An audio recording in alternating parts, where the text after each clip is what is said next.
The following events were recorded as they happened at the Hospital for Sick Children in Toronto. In this episode of Life's Little Miracles, baby Jacob's heart.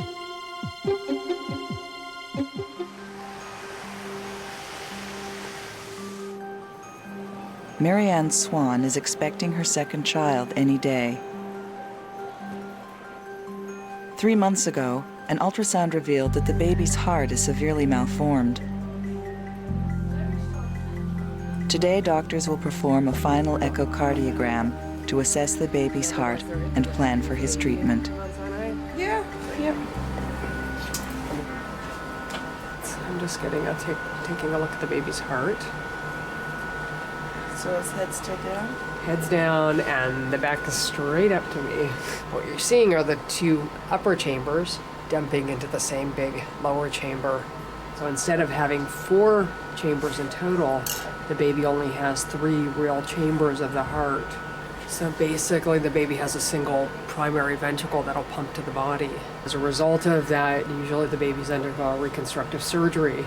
The baby has a bit of a leaky valve, which is part of going into our thoughts in terms of what the best way of managing the baby after birth will be. We have 2 options. The one is a transplant route, and then the second is a 3-staged procedure.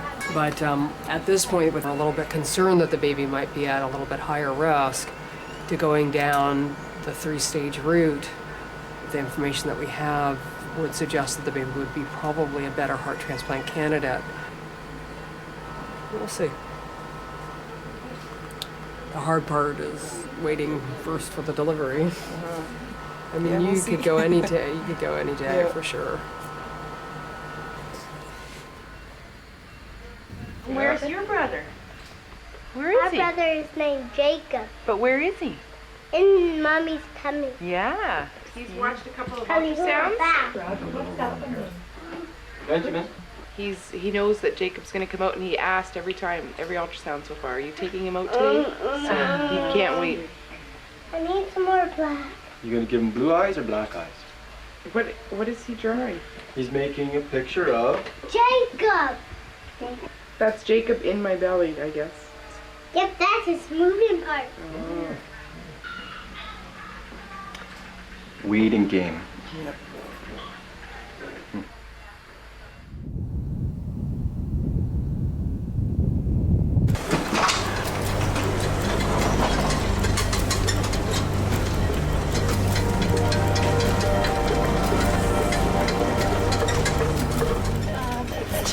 But this elbow doesn't stop at 2, or it's never used to. 2 was the OR.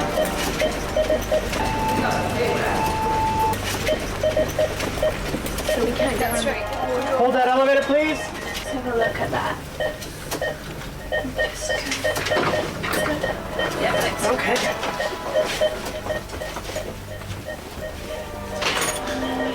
And you know me, I'll jump right there.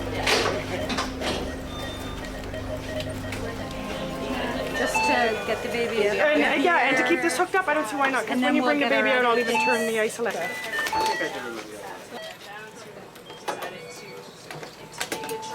Hi, Spirit. Another RT accepted east to 173, please. Thank you. 34.75. The breath sounds are much less on this side. Why would that be? A good pedal pulse. You're on room air there? So which room is he in? I'm not sure, 75? Oh, there, right up there. 75. There he is. There you go. Keep it facing. There, he's all settled in. Congratulations. Thank you. Oh, he looks pretty good, eh? Yeah. What we're doing now is we're going to do an ultrasound of the heart, and the cardiology people are here to do that, and we'll have a better idea of how we're going to treat this in the immediate future. Okay. Right now he's on some medications to keep the communication between the aorta and the pulmonary artery open, and we'll see whether we need to continue that depending on what the ultrasound shows. Okay. Go back to the straight right left. Do your straight right left shots, because now you've done the whole sweep. Right. And then you can rotate into the short axis. Start with the IVC. Those are nice pulmonary veins. Looks like there's an ASD or a foramen, yeah? Yeah, it's an ASD. And the aorta is definitely still smaller than the pulmonary artery, which means usually it's a duct-dependent lesion.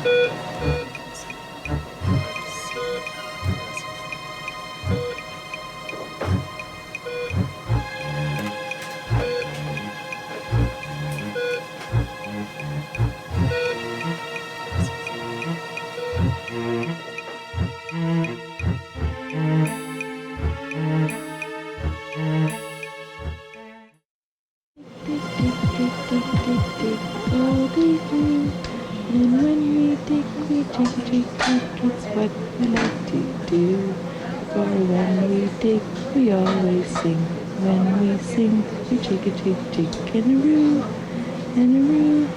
the whole day through.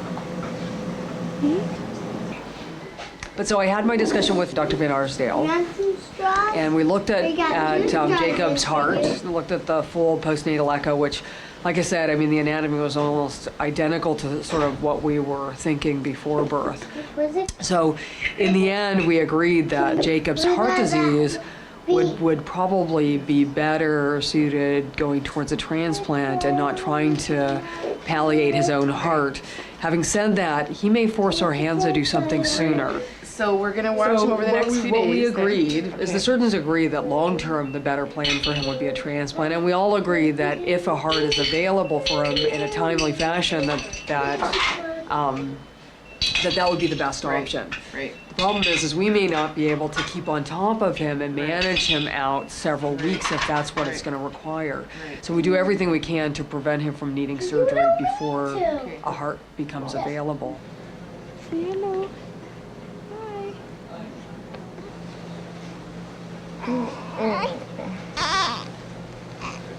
Okay. Oh, you're just gonna have to stand here just like that. Okay. What a little sweetie. Yeah, you're just looking around, checking everything out, eh? Hello, cheeksy. Way up there? Yep. Oh, look at the big bed. You're going to a new room. Okay. Are you going to a new room today? Okay, I'm just going up until just okay. Kathy, I'll help you hold on. Straight A-C-O-B, Jacob? Yes. Make sure you spell it right. He's moving around, eh? Just moving his head back and forth there. Is he hiccuping or something? No, he's moving around. Yep, sticking his tongue out. Sticking his tongue out. What a welcome. This is your new room. See? Okay.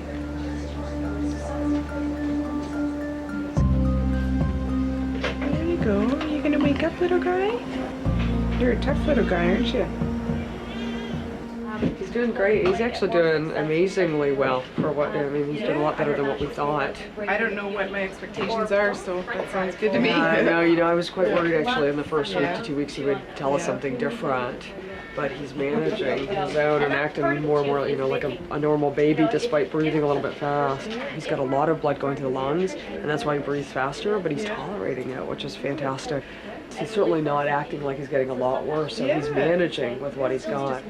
Do you guys have any questions? I'm sorry I haven't had a chance to. No, we know what we're in for. Like we're just playing a waiting game for now. Yeah.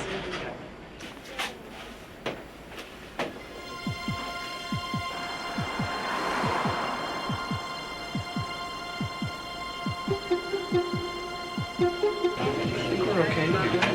Will it reach down to this end? Because I can take it from mine. No? You just steer.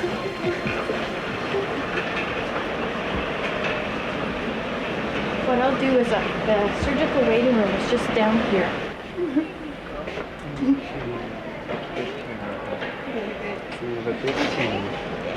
Thanks.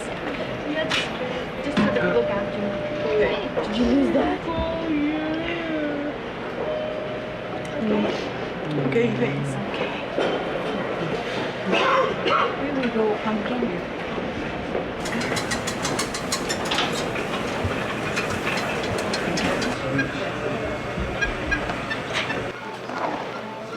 So we got steroids in this baby.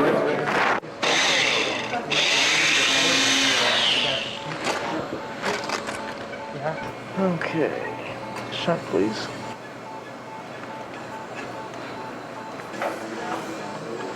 So eventually this little tube that we're sewing in is going to perfuse the lungs. And what we're going to use it for initially is to put the heart-lung machine into. And then when we finish the major portion of the operation, we'll convert this other end to hook up to the lungs. Okay, let's go on bypass, please.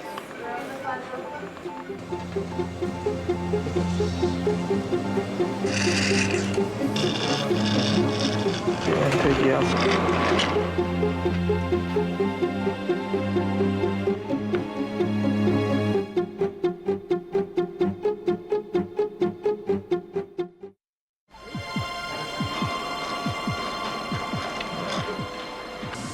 Look around to see what we can do for this valve.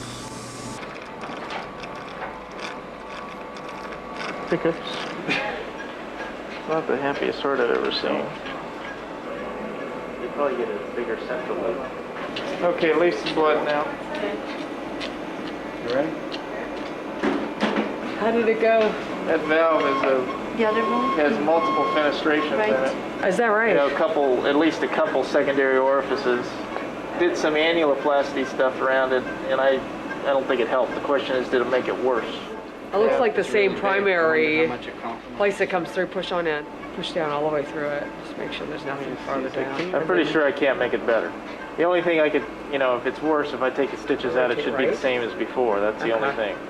I think it probably is about the same as it was. If it's worse, I'll take the stitches out. No, it was the same as it was. Okay.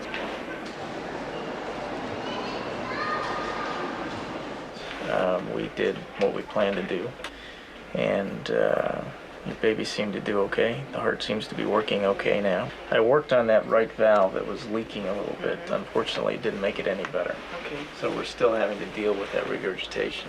Right. And it actually turns out to be a pretty abnormal valve. It has some extra holes in it, and but it's leaking an amount that we call a moderate amount. Right. So we think we can work with Jacob with that amount of leakage. Okay.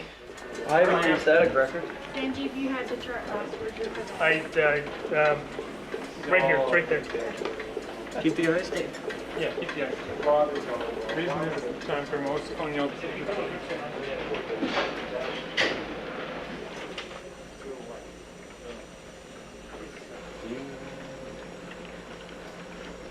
Hi. Hi. Hi. Well, we have certainly passed our milestone of 24 hours, and we're quite encouraged by how Jacob's doing. We are probably going to just take the next few hours to sort of watch the blood work and make some adjustments in the ventilator. We're just going to sort of keep things going with the muscle relaxant medicine and sort of just see how he behaves with that. He doesn't need an ice pack on his head? With him, he seems to do nicely with just a little cool cloth. Right. It looks better than last night, actually. Well, he will, definitely, because he's so fresh. Ours might seem a bit puffier, but his color is better. And nature's now our biggest friend. Just let him rest and let time do its magic as well. Thank you. Oh, thank you.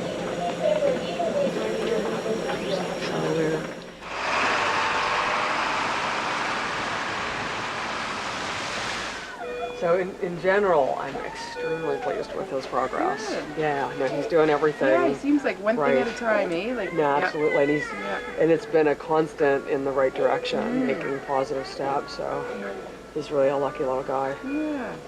One of those valves is still leaking. The one primary valve is still leaky. So we need to get him on medicines that will keep him from leaking too much. So before he goes home, we'll have switched him over to something that we're very comfortable with him taking, that help his heart squeeze and help the leaking of that valve. The other thing he needs to do, the other endpoint before he goes home, is his feeding for sure. Right. You know, he hasn't really had too much of an opportunity to feed like a regular baby. We would want him to be feeding like a regular baby before going home. And once we're comfortable that he's going to gain weight, that'll be the time that we're comfortable sending him home.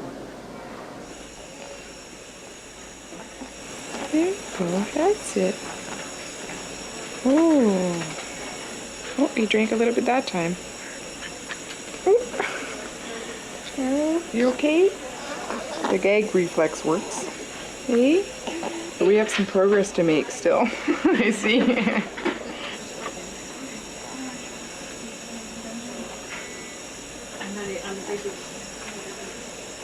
What do you think of that?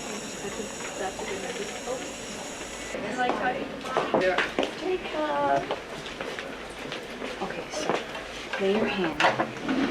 You can, and it's always best when he's asleep because that's when it'll be the most consistent all the time. And I just do it like 2 or 3 times a day, and then just sort of keep track of what it is. Okay. So you can see his chest rising and falling, and you might want to just lay your hand on it. And so if you can only do it for half a minute, that's good too. Like that's long enough time. So a minute is what you like though. So that was about 40, which is good. 40 to 50 is fine. If you over time start seeing him going up to 60 and 70, then that's a change, and that's something you'd want to tell your doctor about. So I could actually chart this every day and like be able to watch. Helps. It helps. And like keeping track of his feeding, like you should aim for a certain amount every day. You know what your minimum should be, and if you go above it, fine. But don't let him sleep longer so that you don't meet your minimum. Like he doesn't have to be vomiting or having diarrhea to get dehydrated. Just say sleeping too much and not taking the proper amount will also be compromising his shunt. He already has dark circles around his eyes, but you'll really notice if it becomes a lot darker. Okay.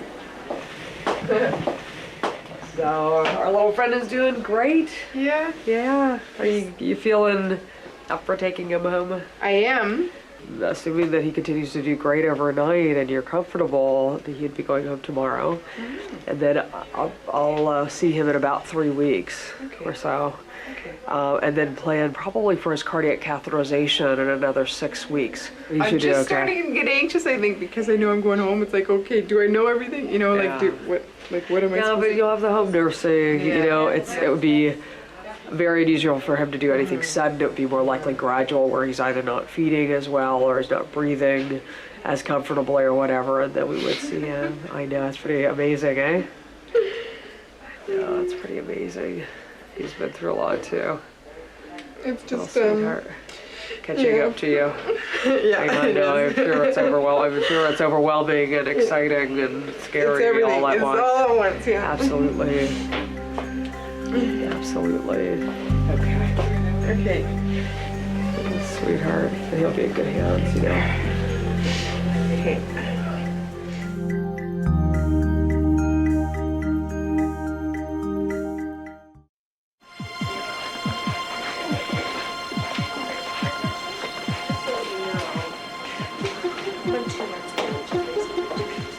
Baby, is he breathing fast? He breathes fast, yep, I'd say. And he sleeps all the time. I don't know if that's just a good baby or what, but he does sleep a lot. So let me take a look at him. Now he's hotter today than ever. Got a lot of leak, eh? Which we know. Mm-hmm.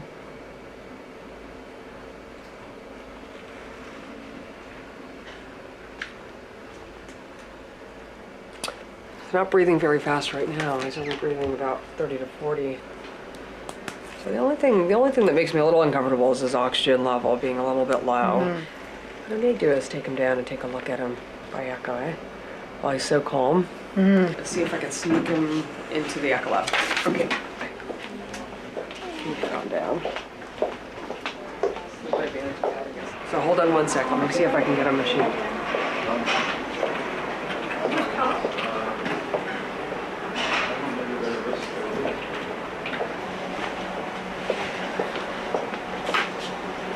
I just wanted to make sure that nothing's changed, because it seems like his O2 sats overall have been lower. To start with, doing his shunt. So this is the length of it right here. going down to his pulmonary artery, so that's where it takes off.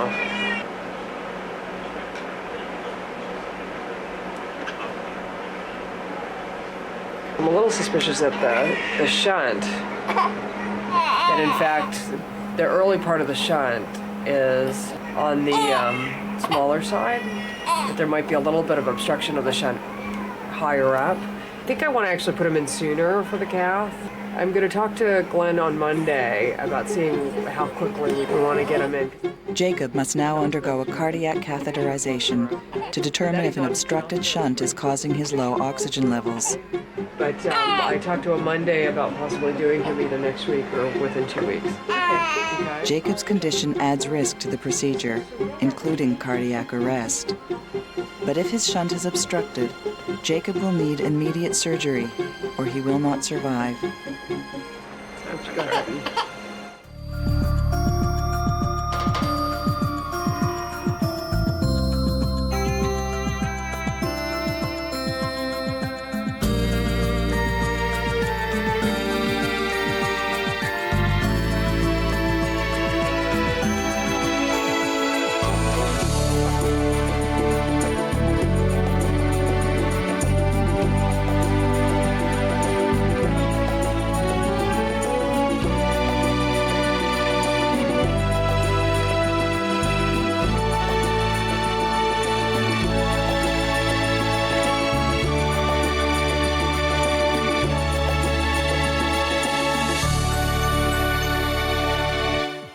The following events were recorded as they happened at the Hospital for Sick Children in Toronto. In this episode of Life's Little Miracles, Cheyenne's gallbladder surgery and baby Jacob's heart continues.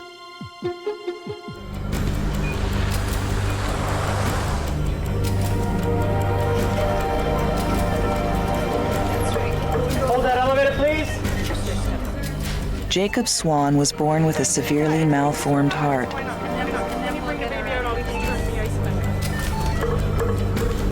When he was 2 weeks old, Jacob's condition deteriorated. He had emergency surgery to reroute his circulation. So eventually this little tube that we're sewing in is going to perfuse the lungs. Now Jacob's oxygen levels are dangerously low. I'm a little suspicious that the shunt, there might be a little bit of obstruction of the shunt. Baby Jacob is just 7 weeks old and may be facing a second life-saving heart surgery. Hi, sweetheart. How you doing? We brought him in for the low oxygen, and we put him on a little bit of oxygen to try to get his saturations up, and he seemed to respond. We've also been playing with his phenoxybenzamine, and I have a feeling that he's slowly dropping because it means that he's getting less to his lungs. Okay. As a result of the phenoxy, we may have to cut back. It may not be the right thing if his shunt is obstructed, and we'll know that for sure tomorrow. Right. Hi, good So guy. is tomorrow going to sort of let us know which path we're on, or no? Maybe? Yeah, Like it might be. Hopefully we'll get information tomorrow that I think will help us know what to do for him. Tomorrow's the big picture. In the right, cath really. lab, that's right.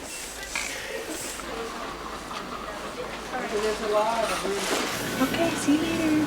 I love you. Okay, we'll see you later. We'll take really good care of him. I'm sure you will. Okay, I'll just give it. Okay.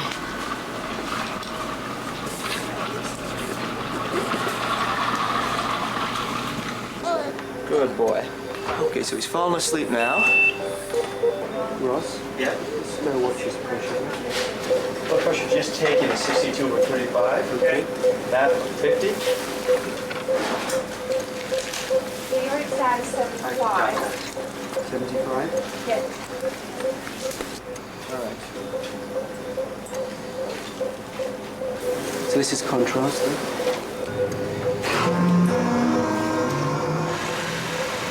This is the right atrial saturation.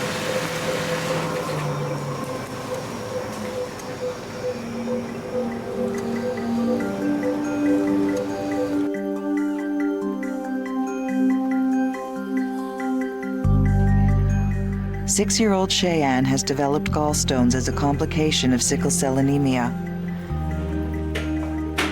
Gallstones are a source of infection, which can be dangerous for children with sickle cell, so her gallbladder must be removed. It should clear even more when the gallbladder is taken out. Doctors must carefully prepare Shayenne for the surgery because the operation itself could cause a potentially fatal sickle cell crisis. I just wanted to make sure that she was healthy before her surgery, and as part of her preoperative management, we plan to transfuse her, and so she'll be ready for next morning.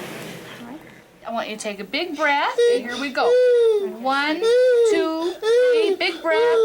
And blow. Blow. Are you blowing? Good girl. Okay. Okay. It's just a CBC, right? All right, and you're all done. Good girl. Say bye. Thank you. You're welcome. She's cute. This just goes right into here, honey. So then your blood can go through there. There we go. So the stuff in that bag is going to come right into you, okay?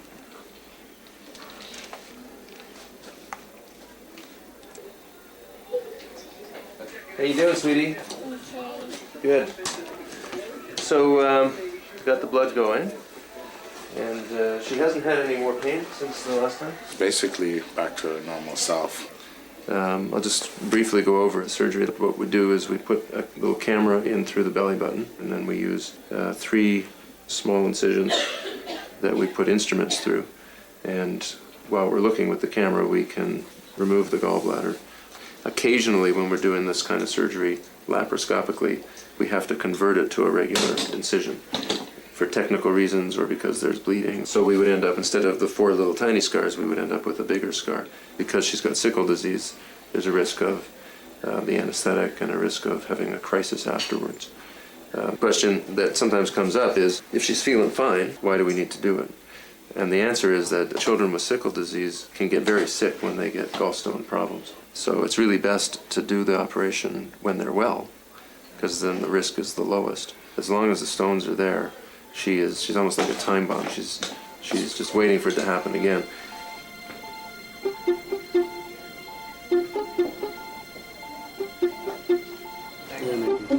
Next one. SVC's okay. Next one. Yeah. His right-sided pulmonary veins look a little ratty, but I guess they're okay. But he's got a kink in his proximal shunt. Oh, yeah. Kink there. And Lee said he'd put a stent in if you want to, but if you want to do a Glenn. So the investigation we did today confirmed that there is a stenosis at the Lolok shunt, the shunt which brings blood from the aorta to the pulmonary artery, and that's the only blood source for the lung. What is stenosis? Stenosis Like getting smaller? Exactly. Okay. Yeah. The procedure we plan to do tomorrow will be the Glenn shunt, and the other shunt will be ligated, will be occluded. You take it out? We take it out. Okay. It's a small leak of one of the valves in the heart. During the procedure tomorrow, we will have a look at that valve and try to make it more competent.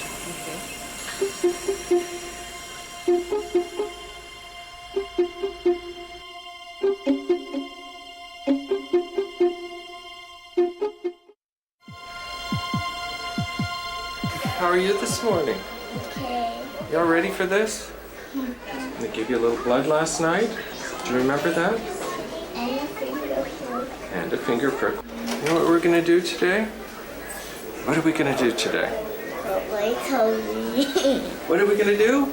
Okay, they're gonna take out your gallbladder. You know what that is? Stones. That's right.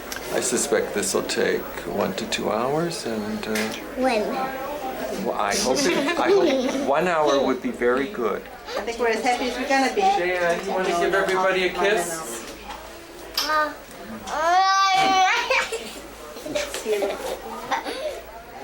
You're a good laugher, aren't you? Okay, Shayenne. Off we go. Bye. See you later. Hey there, sweetie pie. This is like magic. It doesn't hurt at all. Take some big, deep breaths, Shayenne. Okay, take the scope. There we go. Room lights down, please. Okay, so let's start putting in some ports here. You're going to want to try and make it as high as you can so that you're coming across at the gallbladder. there's her gallbladder. Her liver's a bit big too, it looks like. I'm just going to take a look at this here. There's an artery right behind that, you see? Why don't you take your needle nose, just to kind of timidly explore to make sure that you know where that artery is.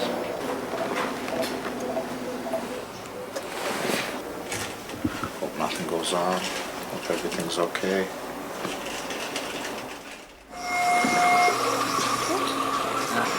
Keeping a close eye on your mom. Yeah, very easy. Yeah. Okay. Bye-bye. Hey, Jacob. Okay. Okay.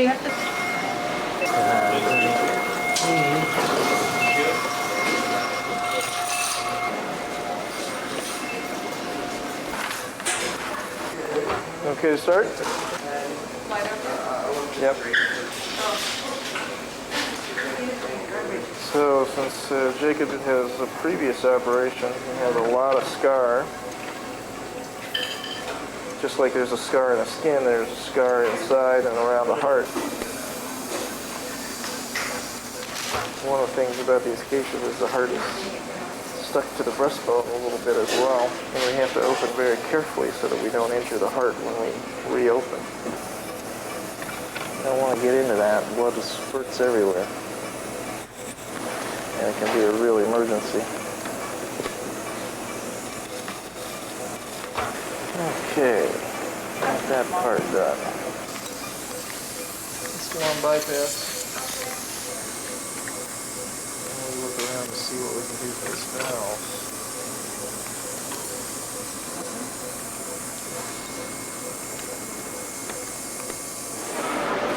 So the doctor figures it'll be wrapped up by 1. Yeah. Yeah, 5 hours. So we're gonna try to fix the leaky valve. That's why it's longer than a normal one.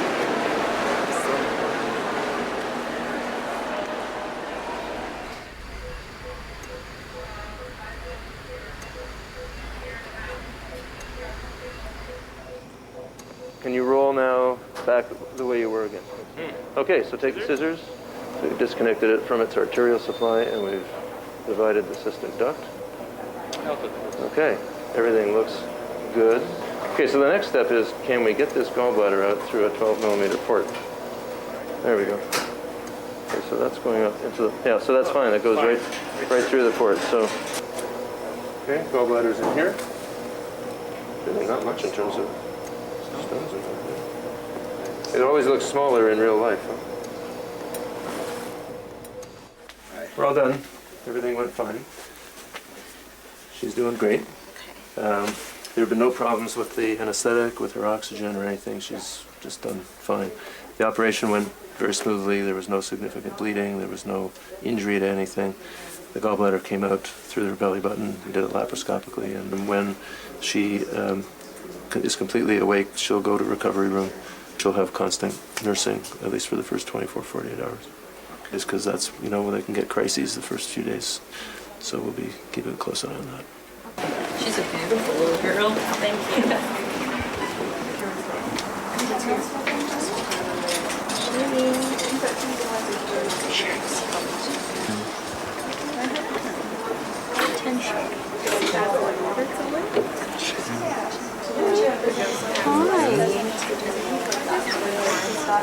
Now don't scratch your tongue, baby.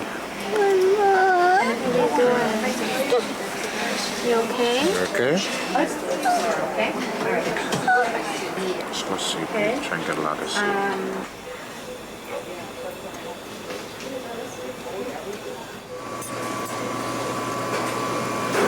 Saline?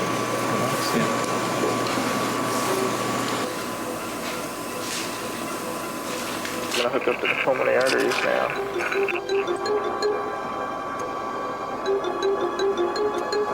Seems like a disaster, doesn't it?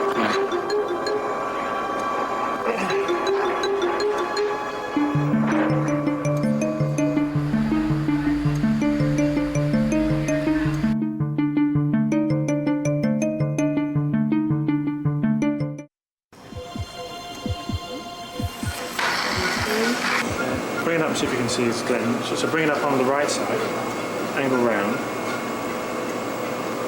So that's where the Glenn connection's in there.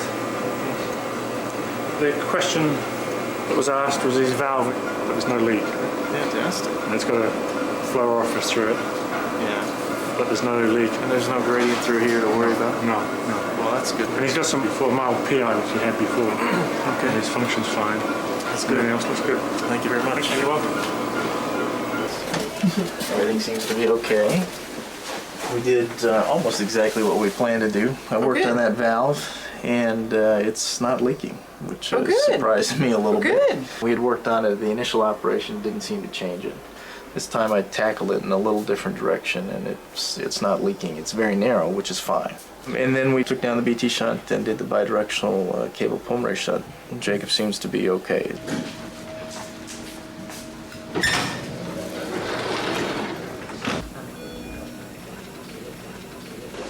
How are things? Temperature was a little warmer coming back, 37.3 coming back, and a lot of times they're 35 or 36.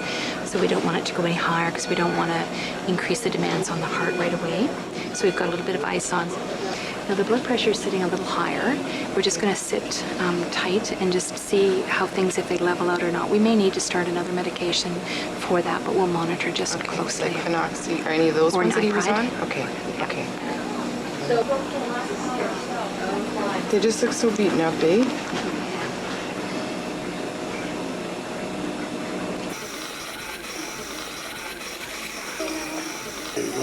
How you doing, sweetie? How's your tummy? Is it sore? Is she getting anything to drink yet? She's had some freezies. And we can advance her diet, I think. She's quite close to the 18 now. Okay. No, just freezies. Yeah. And what about her pain? She's on one of morphine. And she's got Tylenol PRN. She seems to be okay with that? Comfortable. She's gonna get up and go for a walk in a little while. Hello. Oh, there you go. He's awake. Good. Hi, Peanut. He won't stay awake. I just wanted to go through a little update of what's been happening over the last couple of days. You know, we talked yesterday about things that we were worried about in terms of the oxygen saturations. We're still kind of on the low side from what we would normally see in a baby that's had this kind of surgery. We know Jacob's different because he's one of the youngest babies that we've done in terms of having a Glenn. We know that there's nothing impinging flow coming from his head all the way down to his lungs. There's probably some collapse of different parts of his lung that might be causing his SATs to be a bit lower than what we want. The plan for the next couple of days, I think, will be to get him off the breathing machine once he's awake. Right. You gonna say hello?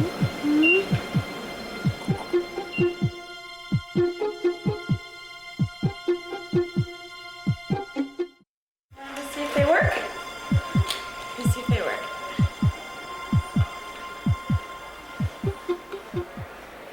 Woohoo! Uh-oh. Working really well. Oh. Ow. Hello. How you doing?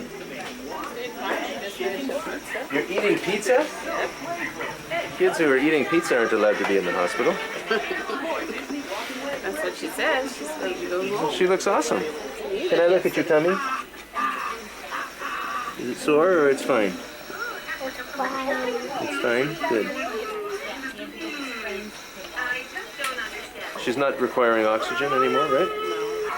I don't think she needs to be here anymore. Okay. I'm going to send her home. Today or Yeah, tomorrow morning? Today. Any kid who can eat pizza can go home. And cucumbers too. So I'd like to see her again in about a month. If there's any problems at home, you give us a call and you bring her back, okay? But she's done extremely well. All right? You give me 5? You know how? All right. So how are things? Really good. Good. We just want to know in the future if you think which route we might be on. You think we're I know it's a hard question and it probably depends on time. His risk factors were, was he going to have obstruction from the blood leaving his heart? And the other thing was this valve that was leaking a lot. Right. The valve is no longer an issue. Presently, the blood leaving his heart is not obstructed. So if it remains that way, then I think we would look get him as a Fontaine candidate. When he's about 18 months of age or so, we'll reevaluate him. We would do the Fontaine right around age 2, usually.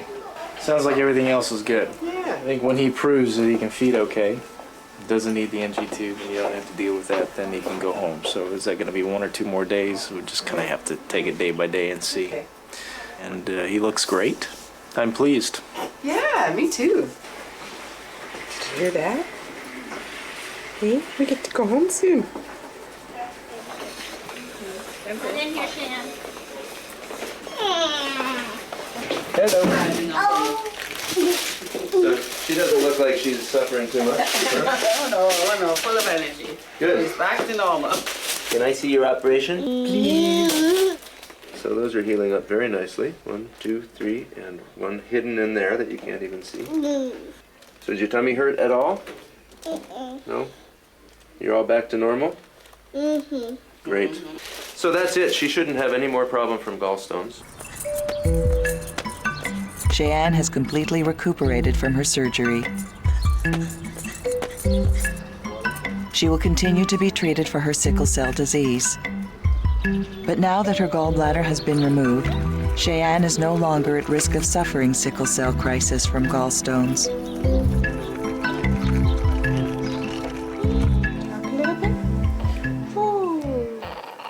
Just a little bit? Hi.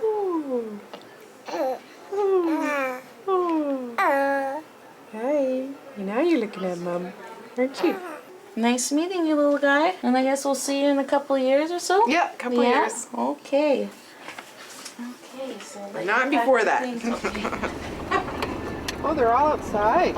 Oh, they're gonna just wonder what's going on, aren't they? Here we go. We're gonna surprise them. You ready? Hello. Oh, look at that. Nice surprise. Hey. Oh, wonderful. Jacob is now 10 weeks old. Doctors are optimistic that he will remain healthy and be a good candidate for the final stage of heart surgery he will need in 2 years. I'll hold the bottom. Baby Jacob can now return home to Blind River to continue his recovery.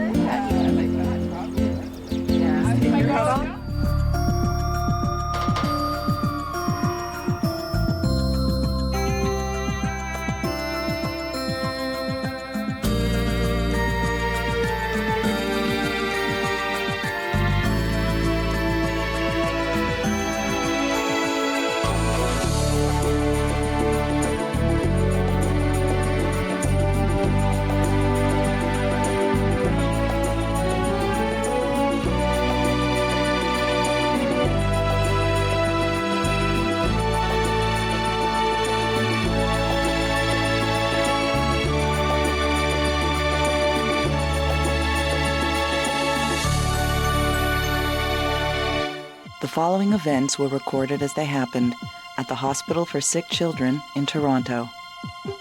On this episode of Life's Little Miracles, Jesse's broken wrist and Benjamin's spinal cord surgery.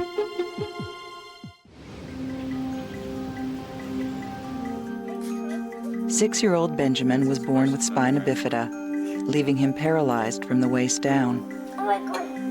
You're gonna get your weight done, man. Just means you're gonna be put in the scale and see how heavy you are. Hold on tight.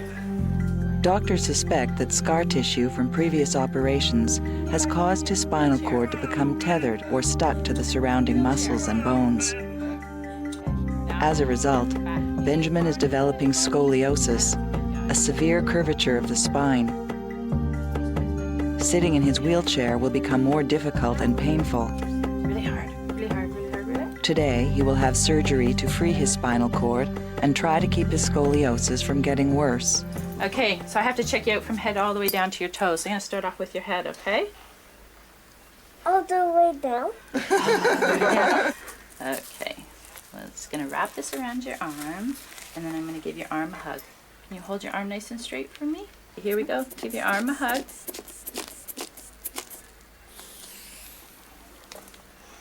Thank you. So Ben, do you know why you're here? Can you tell me why you're here? I'm here. What's his usual temperament like? I'm just happy. Yeah. Where are we going?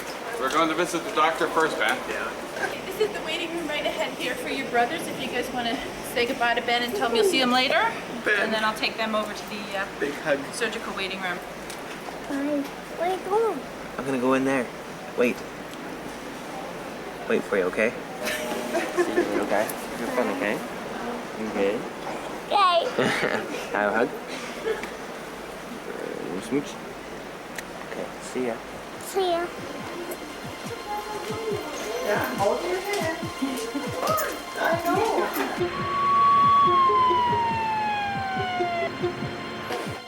13-year-old Jesse has been rushed to the hospital for emergency treatment. No needles, right? Well, He has injured his wrist in a snowboarding accident. okay. Hi there. You want to tell me what happened? I broke my wrist. Snowboarding. Yep. Yeah. How did you do that? Landed on my wrist off the jump. Okay, you know what? I need to see that.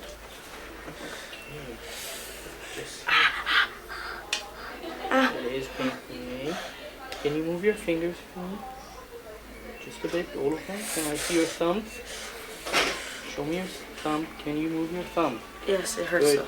Okay, so stop it. Don't move anymore. Okay. So first we'll do the pain thing. Is that a needle?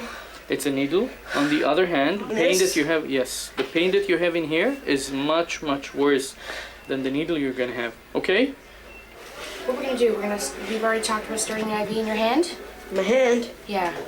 Yeah, that's where it goes, Jesse. Where The in my vein. hand? In this one, This not that hand. hand. You can't go into that Too hand. bony. Jesse, No, they'll trust find me. a vein. What I'm gonna do, I'm gonna put like a tight band around your wrist, and it's They'll gonna find make a your vein. veins all fat, and I can see them. Okay? Is that needle gonna hurt? It's gonna hurt a little bit, but you know what?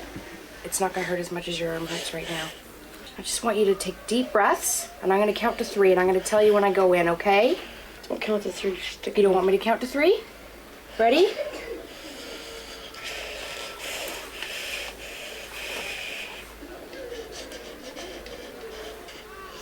Is it in yet? Hold on, sweetie. You know what? It's all done. Still for me, okay? You're doing a great job. This is the medication. It's gonna go in now, and then I'm gonna hook it up to your. It's gonna go in here, right? It's Yeah. not gonna hurt. Yeah. Pain's gonna go right away. Pretty quick. Do you feel anything happening? You will. See Dr. Humphrey soon? Hey. When guys with this kind of problem with the scoliosis and so on come back, we use what's called the top-down approach and start right at the top of the head and consider 5 different elements, the first of which is the shunt. Right, okay. And then move down through the Chiari and other components in the spine and finally get down to the real reason he's here, which is the tethering of the spinal cord. So we will focus on the back. Okay. Okay, champ. Nurses will be here shortly. All right, okay, thank you. Don't give the nurses too much cheek over there. I know you won't. Are you ready to go, Ben? Okay. Okay. See ya. Yeah. Give mommy a kiss. There. Be okay. See you later, Ben. There you go. Me. I got boy.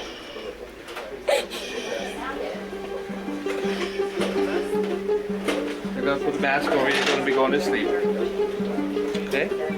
Have to go, monkey. Come on. Okay, sweetheart. Let's go.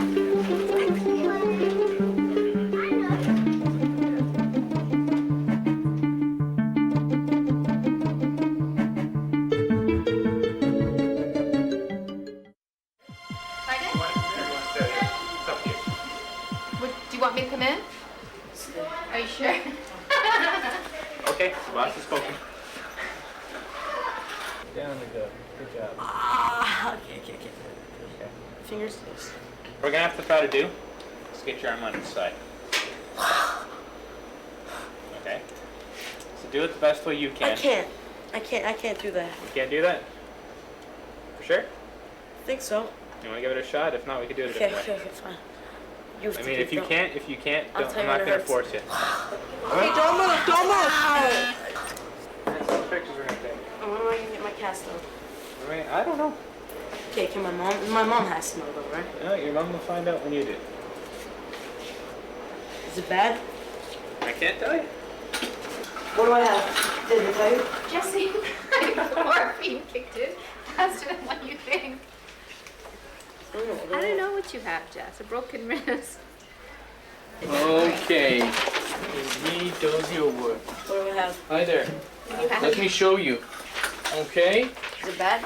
It's a fracture. See, Mom? There's definitely a fracture in here. You can see it over here too. Change in the shape of the bone. So what we need to do is to call our friends from orthopedics and ask them to reduce it. So one bone just sort of shifted. Well, it is one bone, It is but one. it's sometimes the reduction is takes time. Yeah. So they're just gonna put it back into place. Yeah. Sounds very Easy, fast right? and easy, but sometimes it's a bit more So complicated. So we're not drinking or eating anything right now. Can I later on today? Later on today, I'm quite sure you will.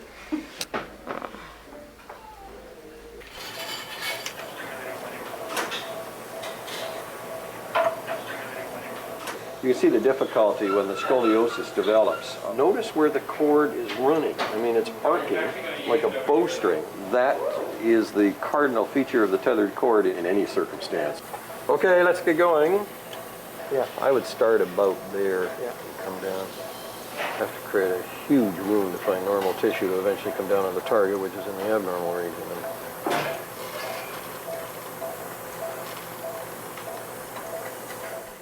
Now, the way that I would usually put the bone back in place, okay, is one by giving him some painkiller, okay, and a little bit of a sedative because it's not a very nice procedure, okay. Does it work when you do it? Does it work? I mean, does the bone get back in the right place? I would say probably 80-85% of the time on the first go at it, okay, that the alignment ends up being quite good. Now, Jess, first thing I'm going to need to do is to put some freezing in around the fracture, Does that okay? hurt? Putting the freezing in does hurt. What? Is freezing gonna hurt more than it already is? For a minute. For how long? Like only a minute or more? Actually, should only be about a minute. Oh, I don't want a needle. Jessica, take a second. It'll be really fast. Okay, 1, 2, 3. You're okay. Just a little poke. Ow! Okay. Little poke. Hurry up. Okay, now Jess, All right. that's a bit of freezing for the skin, all right? I'm gonna need to put a bit more freezing in underneath that. You're gonna feel a bit of pain here. Ow! Ow! Ow! Ow! You'll certainly see some blood there. Okay. The needle's out, Jess, and we're just gonna, now we're gonna let that freezing take effect. That should take within about 3 or 4 minutes, okay? So the ill-defined tissue right in the center, which has a slightly yellowish color there, is the spinal cord, and it's a little more distorted to the right than to the left. And coming up, and the adherence is right under here. So, if ever you need convincing that there is tethering, there you've got the flamboyant example of it, and it is rather severe. And give me Miller's Sin again, please. There you go. How much Just sit up. gas did you? Okay. Now after the cast is on, is it gonna hurt? There'll be some pain later, but we'll give you medicine for it. Slow breaths. Hey, can I eat after my cast is on? Well, we're gonna give you some medicine that's gonna make you a bit sleepy. Once you start waking up, then you can eat. I need to eat. Just think. Do you want us to cut that off, or do you want us to take it off? Cut it off. It's getting So, okay. So your parents do the restaurant thing. Your parents make you work in the restaurant. No, they don't make me. They don't make you. Oh, that's what they say. So it's not like a child labor kind of thing. No, I get paid. All right. So Jess, in just a minute, I'm going to try and move your fracture, put it back in place. Okay. It's gonna hurt. It might hurt a little bit, but most of the pain should be dealt with all the medicines we've given you. Okay, Jess, I'm going to count to 3. So 1. Wait, it's gonna hurt a lot. We're giving you a lot of medicine, so it shouldn't hurt more. I'm pushing on it pretty hard there right now, and it doesn't seem to be bothering you as much as it did before. So you will feel a pull. Okay, but I need you to hold your arm still. So 1, 2, And blow. Blow it out. Blow it out. That's it. Big breath and blow. Slow it down. Slow it down. That's it. It's okay. Slow your breath. You're good. Okay, slow it down. Somebody hold down my leg so I don't kick somebody. Okay, see, it's really bad form to kick the doctor, okay? So I'm just going to pull a little bit here, Jess. Slow it down. Not too far. Not too far. There's the click. In. Take it easy. Let's put a cast on and check the alignment, okay? Slow it down. Good boy. That's it. Slow it down, Jess. Long and slow. Long and slow. Big breath and breathe.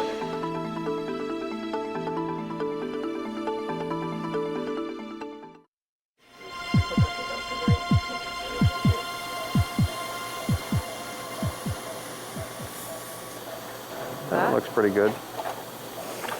So it's now time to close the sleeve again, the dura, around the cord.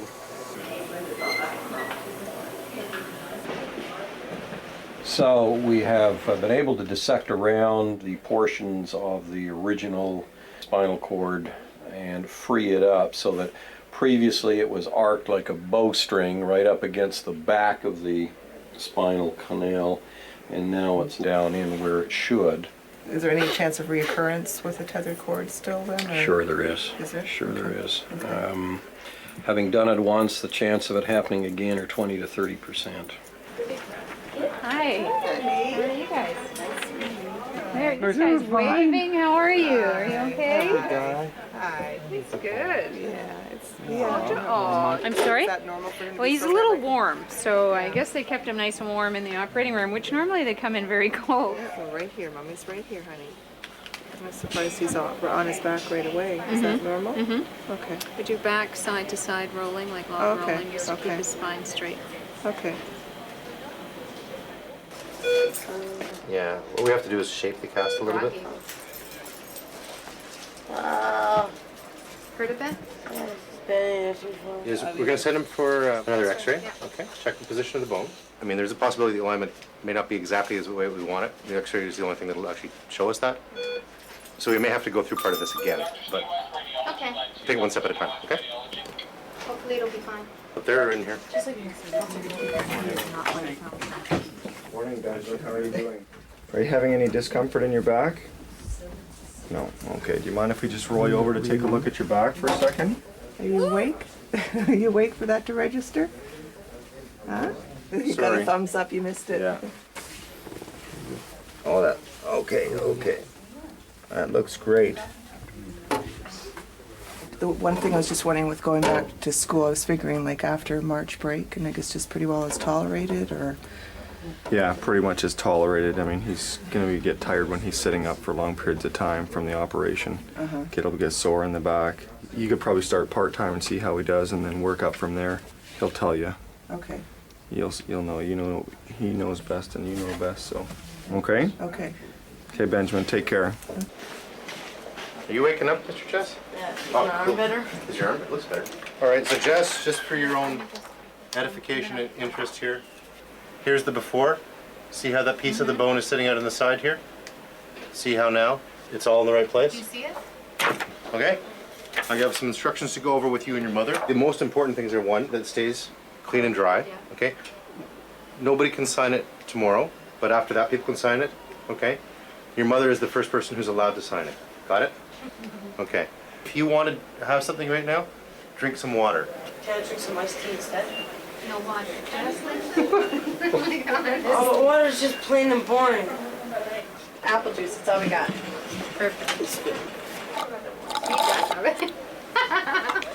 Should have given you 5. So how are you feeling in your chair? Fine. Yeah, is your back okay? Yeah. Yeah. Okay. Now you're going to show me these big muscles here. And pull up. Pull, pull, pull, pull, pull, pull, pull. Oh, you're working hard, eh? Yeah. Yeah. Now, so are you able to push yourself in the chair? Yeah. Can you show me how? That's it.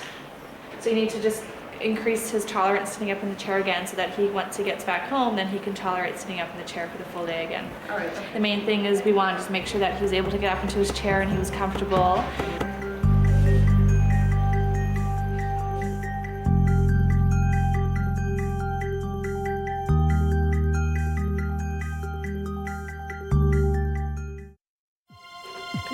help wash the Cheerio down. Come on. Come on, drink. Let's go. Good morning. I haven't had breakfast yet. Are you going to share or what's going to happen Probably here? will. How are you feeling today? Use your words. How you feeling? Can you bend forward for me so I can see what's cooking? I want this wound to be good and solid. Okay. The little plastic coating here will flake off, and I talked to you at the end of the week about coming back for the sutures to be out. Okay? Okay, give Give him a high five. Thank you. Okay. Okay. I think we might take the cast off today and see whether it feels like it's healed or not. The x-ray shows that everything is in a good position. The break was down in this area and there's some signs of new healing bone there. So this is in an area that the bone grows. Yeah. And the chances of there being a disturbance of growth is pretty tiny, but that'll require further x-rays in the future, even if it is healed. Hi, Jesse. How you doing? Good. Come on right in here. Now, the saw makes a lot of noise and wiggles and jiggles and shakes, but it doesn't hurt you. Okay? I'll get you to cover your ears up.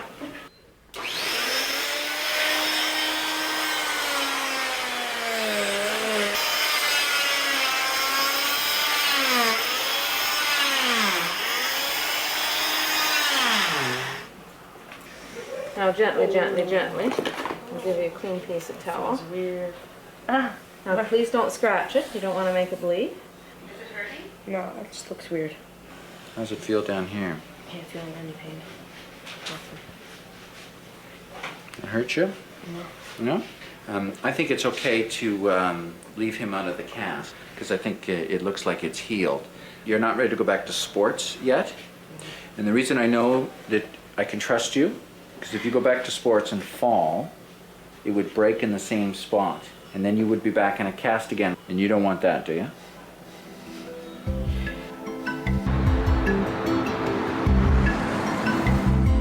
Okay, what's that? Doesn't matter. I don't care how I look here. You cut it through. Jesse's wrist is now strong enough for him to help in his family's restaurant. Curl up your fingers. That's it. Doctors will follow Jesse to ensure his wrist bone continues to grow, but they are optimistic that Jesse's wrist will completely heal and that he will be snowboarding again next winter. Garnish you with parsley. Yeah. Put that thing.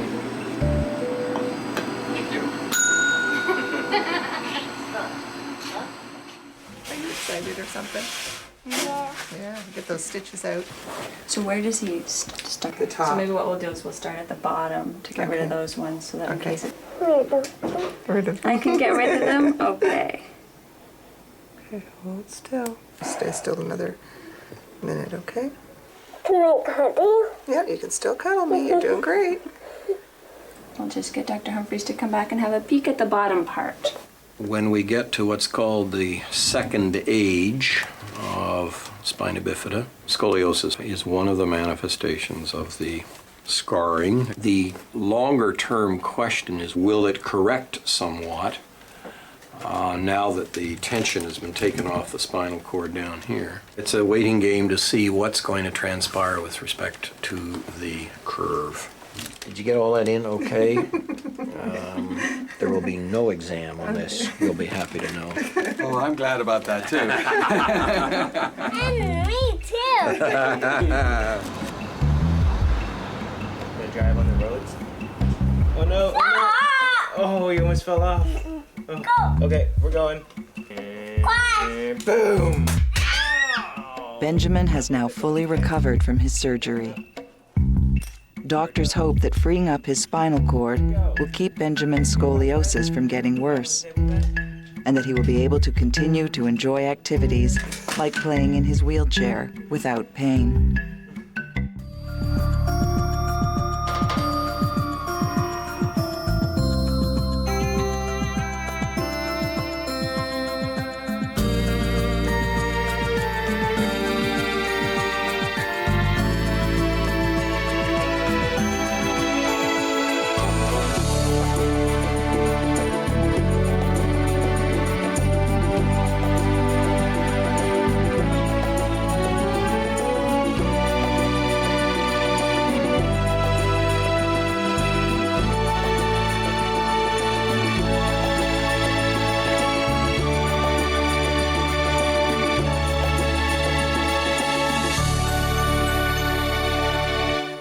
The following events were recorded as they happened at the Hospital for Sick Children in Toronto.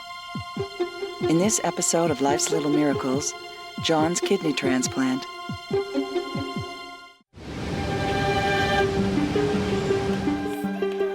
Four-year-old John Frias was born with only one kidney. He is now suffering from kidney failure and is being prepared for a kidney transplant. His father, John Sr., will donate the kidney he needs to survive. What else you got in the bag there, John? Doctors have determined that the kidney is a good match, but transplants are not always successful. John and his father could endure painful and life-threatening surgeries only to have the transplant end in rejection. Let's go, buddy. Today, John will have a central line inserted into his chest for the medications he will need to try to prevent his body from rejecting the transplant. Hey? You don't want it? Remember what I said? It'll make things much easier for you. Remember what we're here for? You know what it is. Do you remember what it's called? A central line? Central line. Yeah. Okay, so basically what we're going to be doing is putting a special type of IV line in that goes into the chest. It actually enters in the neck and is tunneled through the chest and then goes down into the center of the chest area here. The reason that we put these in is for certain things that you're going to be doing, like a transplant where you need a lot of fluids, a lot of medications. The little peripheral IVs just don't do it. So we need something that's going to be a little more sturdy. Dr. Scarpa's the other doctor that's going to be. No. There's just easy things. There's no needles or nothing. No. It's so easy. Nothing will hurt. But when you come out and you wake up, it may hurt a little bit. If it does, you tell us. Why? The doctors will come and make it feel better. Okay, so we'll go down the hall, and Mom can come in with you. When you're asleep, Mommy will go wait there, okay? Hi, Dr. Mike. Where's Dr. Mike? Hey, bud. Can I get a hug? Hug Daddy. Hug Daddy. All right, just push him out of the way. That's okay. Mommy's here with you. Oh, you know what he thinks? That's a CAT scan machine. Oh, this is a different room. Okay, come on in. Carolyn. Right over here, buds.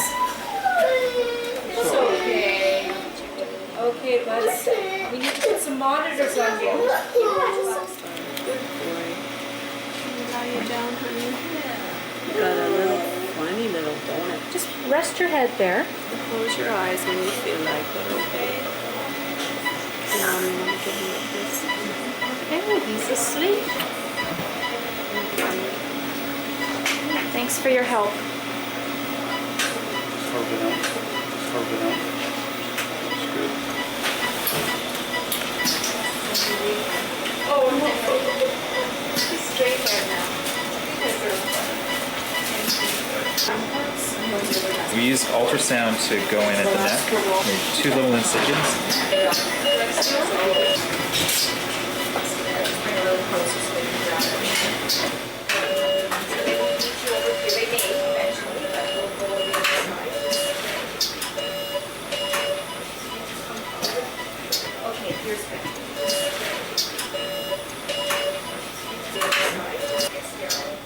Tunnel the line up and out of the neck. Right now we're just kind of finishing up. We're just suturing up the 2 little incisions that I've made at the neck and the chest.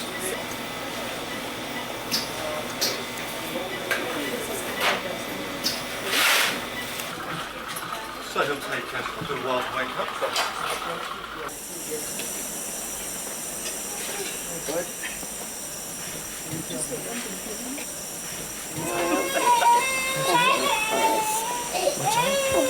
You want me to open this? You sure I'm going to see?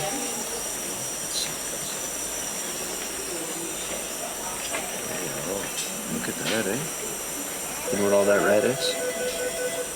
You know what? That's just a dye. It's like to disinfect, to clean. Good, I got you. Yeah, we got you some.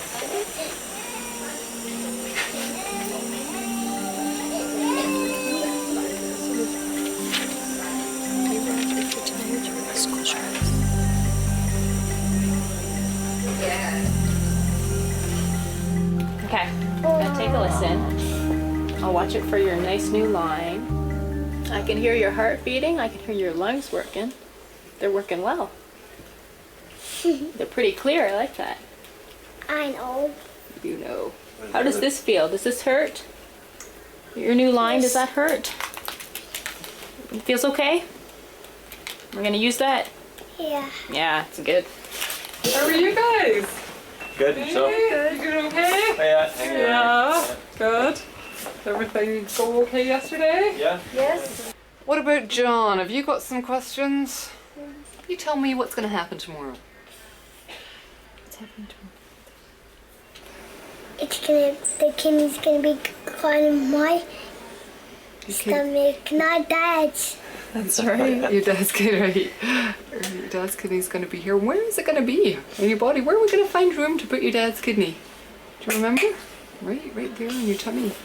It's too big for me. How can I fit in there? You know what? We'll find lots of room in there for it. You're going to have a long day tomorrow because are you going to have anybody else with you? Or your dad? Okay. First thing in the morning. Okay, that's good. It's nice just to have at least one other person with you because we've got 2 people in surgery. It's kind of hard for you. So you both go down together, in fact, and you'll probably be able to go into the operating room with John, and get him settled there. Maybe even right to sleep there. I don't know.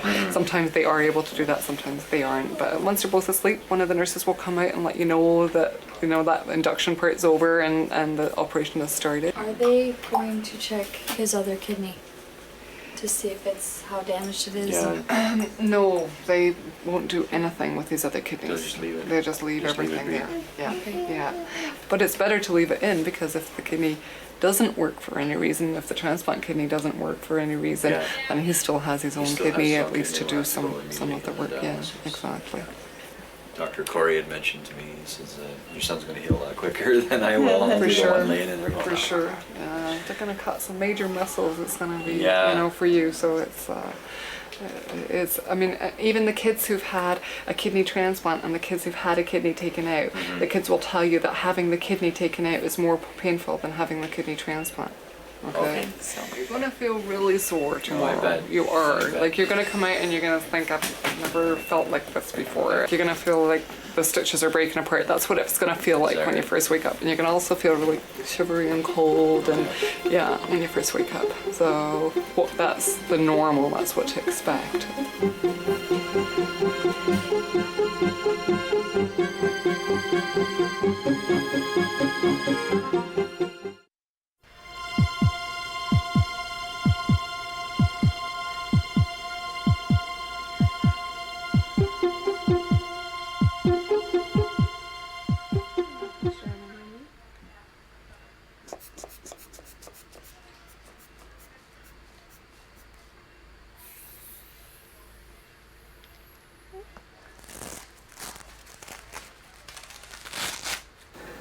You just need to put these 2 gowns on. Just this one ties in the back, and then you can use the other one just like a robe.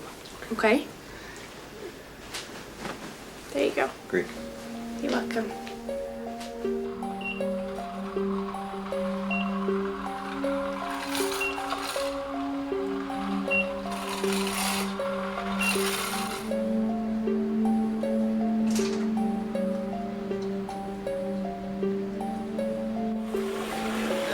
Hey, buddy. Hi, John.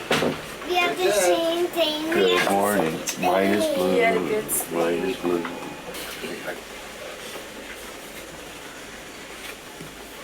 You all set? Yeah. Ready to go? Today. It's today. Yes. I'm gonna get your candy. Which one? You know this one? That one. That's the one. I'm with you. But they were here yesterday. 0 kids. Okay, we're ready. Let's go, buddy. That my work? Is that your work? Yeah.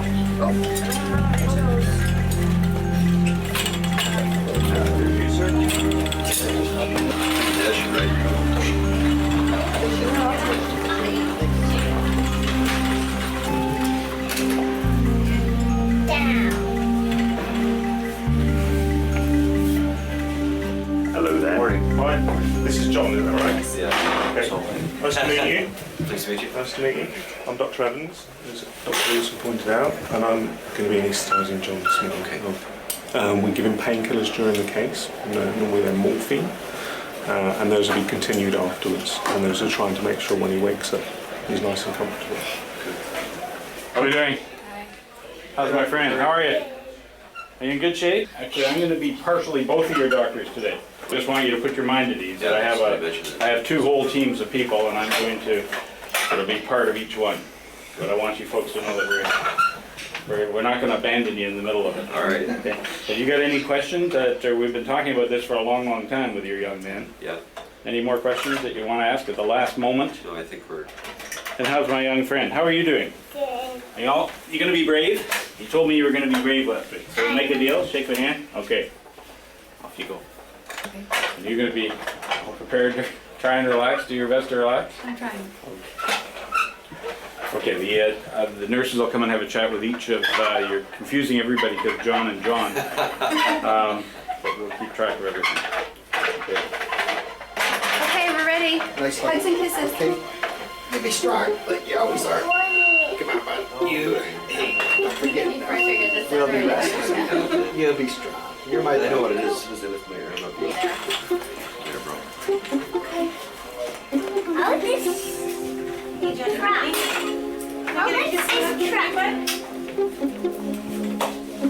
See you in a few hours, Johnny. Yeah, I'm gonna hug your mom. John, get mama's hug. Here we go.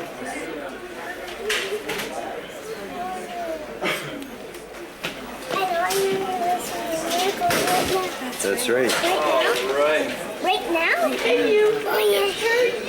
Where you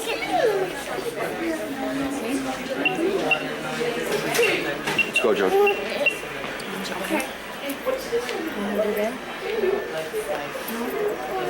Mom, come over. Yeah, you got it. Let's go, buddy. Yeah? Where are we going? Let's go. Okay. Thank you. Hey.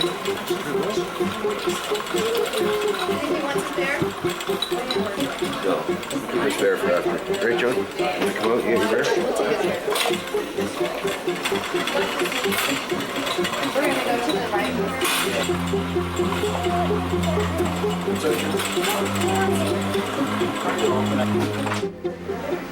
We've always been strong. We've always been strong. So they're just as strong. Come on, kid.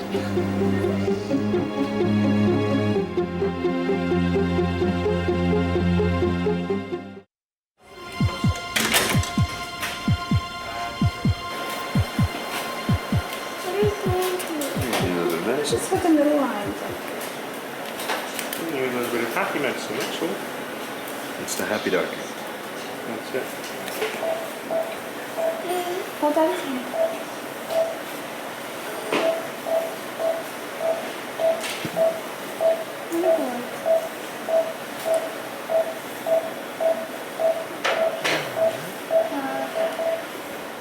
There we go.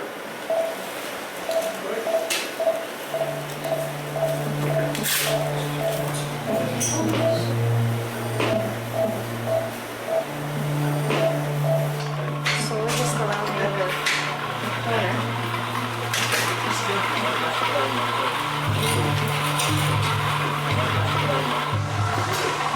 Right there. There's Graham.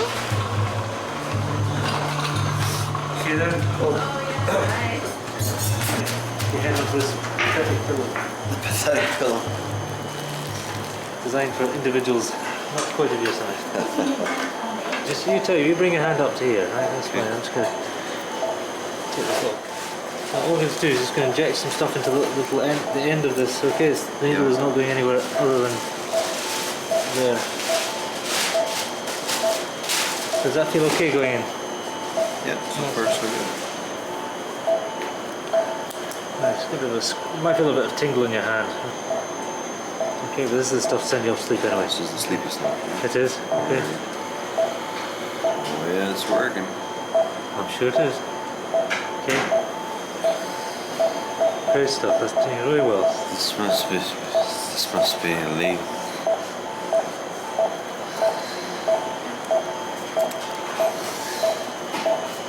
You're very well.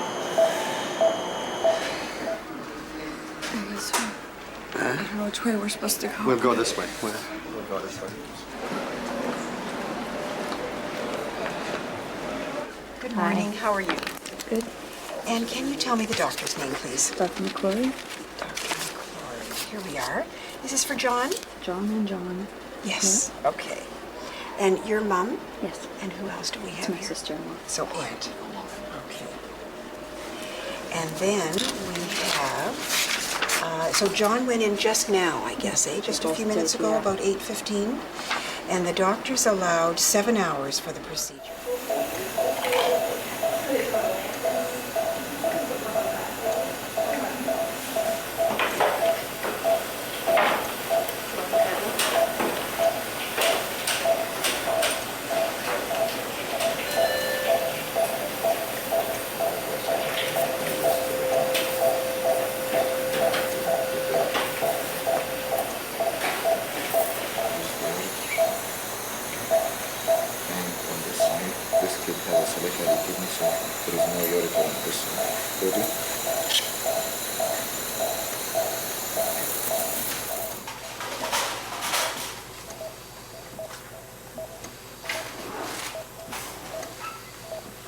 We have the location of the kidney marked on the x-rays so we know where the arteries are, and then we plan the height of the incision according to that. I would go right back to there, above the rib, just right on the rib, on its upper edge, more to there. I'm going to try and go right through the dermis, because ideally, in a manner of wound healing, it's wonderfully straight, I must say.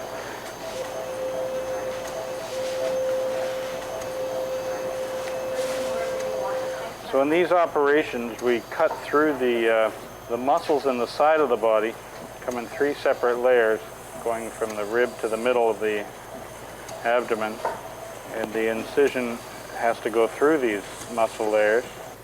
Our goal is to safely remove this kidney from the father without injuring anything else. And this is the part of this procedure that is probably the trickiest to do.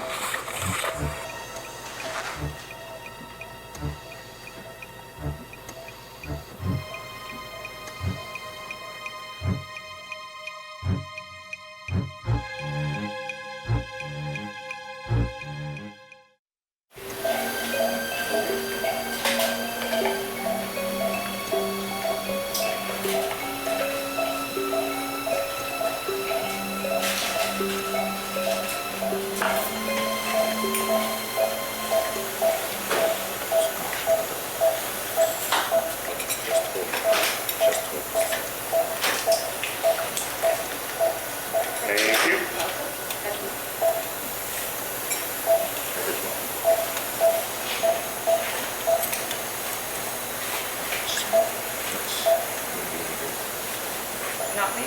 I just have 2, that's all. Yeah, we will use them for the side.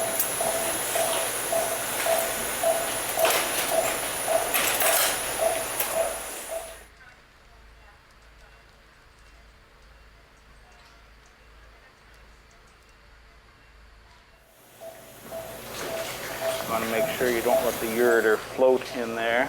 The kidney I have to hold out, and I think it is freed. You could start setting up the perfusion stuff. Okay, set the clock, please.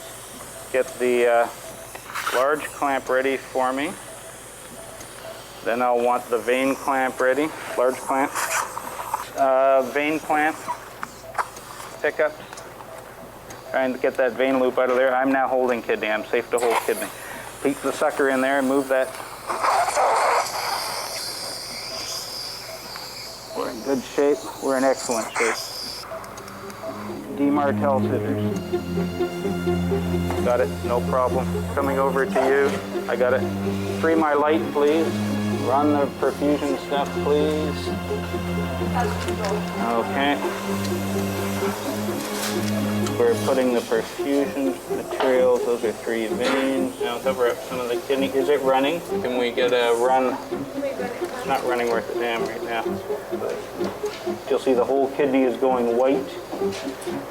Could you do a call on the flow is not flowing? Could you do a call on the flow when it's Doctors must now clear the kidney of blood before clotting begins. They have only minutes to complete the procedure.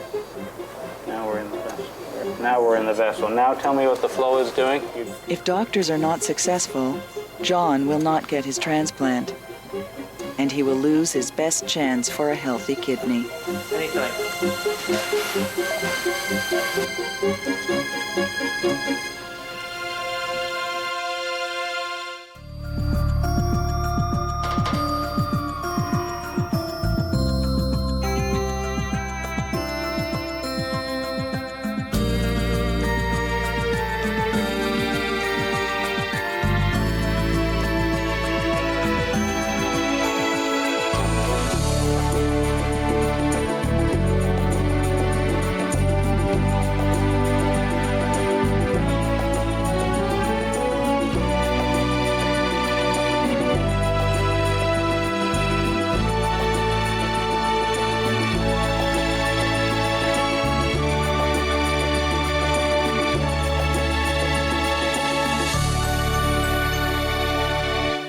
The following events were recorded as they happened at the Hospital for Sick Children in Toronto. In this episode of Life's Little Miracles, John's kidney transplant continues.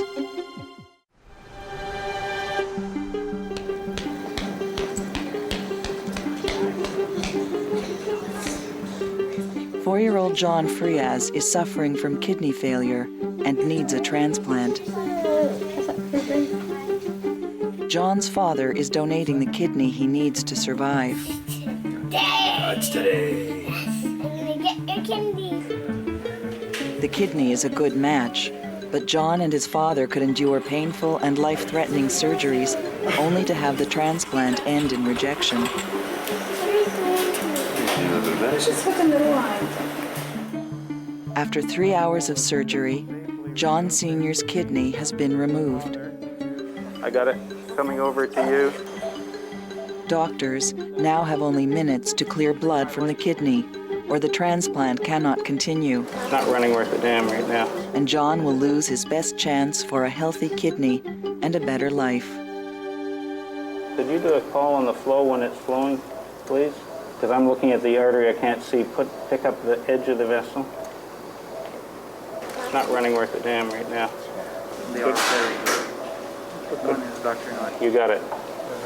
We got flow. Yeah, that's good. There's the fluid running out. Okay, away we go. We cover this with a sterile plastic dressing, and then so we'll go around through a sterile corridor into the other room. While the other team is getting the kidney ready, we will close the dad's abdomen.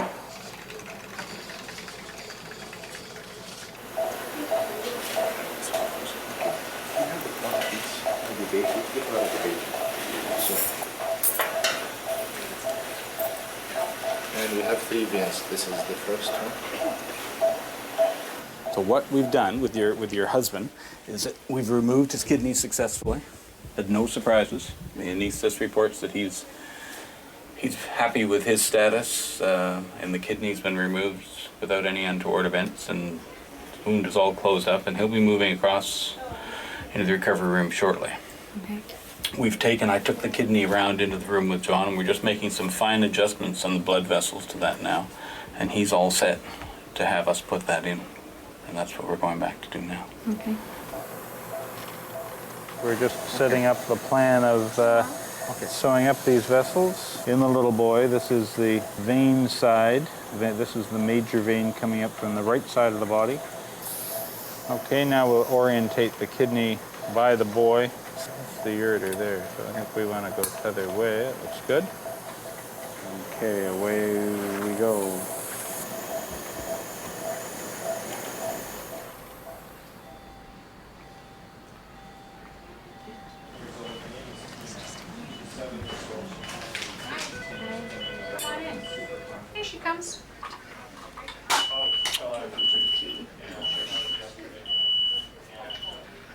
Not too bad. It's not too bad. No. You're a tough cookie. Mom's here. Mama, mama.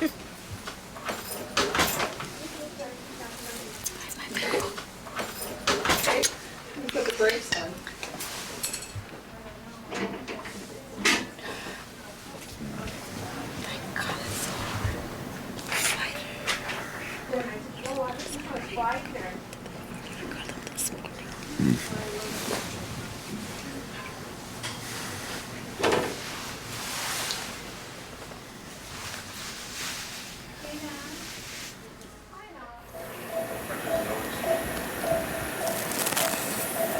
Now we finish tying up the vein.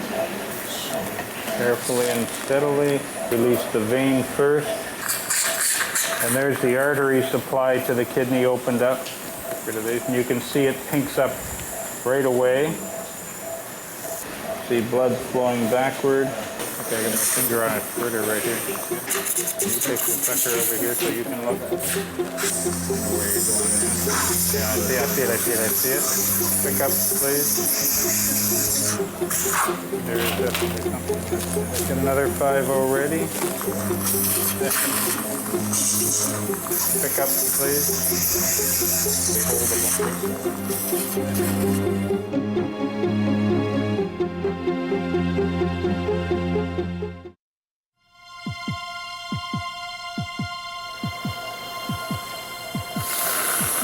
Okay, keep going to the bottom end. There's scissors, needle back. Have another one ready. Scissors, please. Take the tension off right now. Well, I've got to see if I've got control. Let the vein go. Okay. Upper artery off. Yes. Now we can look and see that the vessels are completely sealed with not a drop of blood leaking from them. So we will remove all these vessel loops, which we use as our safety harnesses, if you would. Yeah, it'll go. It's a tight fit, but it'll go. Kidney looks good. Kidney feels good. Here's the ureter here, which we will look at to see the onset of urine, which is what tells us most that a kidney is healthy. There's urine right there, and you can see it staining the towel here. There's another large spurt of urine. So that tells us that this kidney is happy. We're all just finishing. We're here to all close up his wound. My team is doing that now, but the kidney is in and it's all working superbly. So it couldn't be better. Your little boy is just as fine as he can be, and that kidney is making lots of urine right now. So both of you relax. I'm sure you've been a bit anxious, and I'll talk to you later. Okay.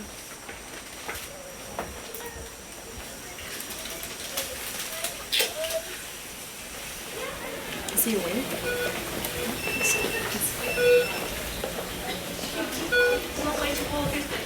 John? John? John. Look who's here. Who's this? Hi, buddy. Oh, I know.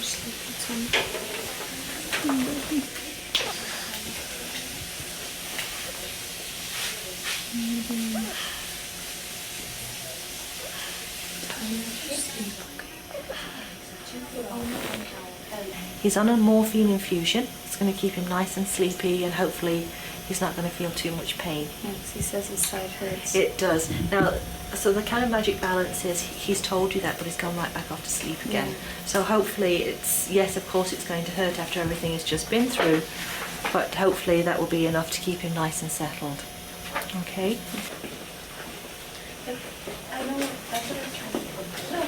Hi, morning. How are you feeling? Good, good. Better. Better? Yeah. Okay. Finding this useful? Yes. Yeah, definitely. It was making me a little bit queasy last night. Well, have you been out of bed yet, John? I haven't been out, no, but I've been lifting myself up and Good. turning on this side and Nice and straight. trying to get things moving. Once the pain subsides and you start walking and you're eating well, retaining everything, we'll probably switch you on oral pain medication. How's your little guy? So far as I've been told, he's doing really well. Yeah. So you're probably wanting to get down there to check him out. He'll probably come up and see me before I can go down. If any complaints about the pain, give us a call. Very good. Take care. Have a nice long weekend. Bye. Bye. Long weekend. Yeah. Good. So, Missy. Drugs, give me drugs. Okay, I'm gonna go see John. Big hug for you. I will. Here, first. And we're going upstairs. That's not gonna go over your head or anything. That's gonna go over your tummy. Just go over your tummy, okay? Here, hold my hand. And 1, 2, 3. There you go. Nothing's gonna hurt you. Nothing at all. Yeah. No. It's coming pretty close, all right, but it's not going to touch you or hurt you, okay? Okay, it's not going to hurt, okay, John? How much dye are you getting? The actual, I'm just going to put the special medicine in so we can look at your kidney, okay? It's not going to hurt, okay? Just have to lie there, okay? And we'll do some special pictures, all right? this. See that thing there? You see it? That's your new kidney. See that bright white on there? That's your new kidney. Is that my old one? I don't think they need to see your old one. Why? Because they're more interested in the new one. How do you think your dad's doing? Not good. Not good? Do you think he's in pain? Yeah? Both of you are here. Visiting. How are you feeling? Good. Been out of bed yet? Nope. When I get up, I'm still a little bit lightheaded, so I don't know. Okay. Making a big stand is just gonna have me fall flat on my face. Got any pain in your side? A little bit. A little bit. When did that start? Yesterday. Okay. So don't be alarmed if it still gets a bit more intense, because when we put the freezing right in the nerves, it lasts longer than it usually does. Okay. How long is that? Because they told me by 8 o'clock last night the freezing would be out, or starting to come out 8, 9 If we put o'clock. it right on the nerve, sometime it'll be longer. You should be getting a true read now anyway. Yeah. And then you'll slowly be able to get up and move around. Expect you to have a bit of pain. Expect you to have some nausea, and the fact that you're eating and drinking to the extent you are now and moderately comfortable puts you right on track. Good.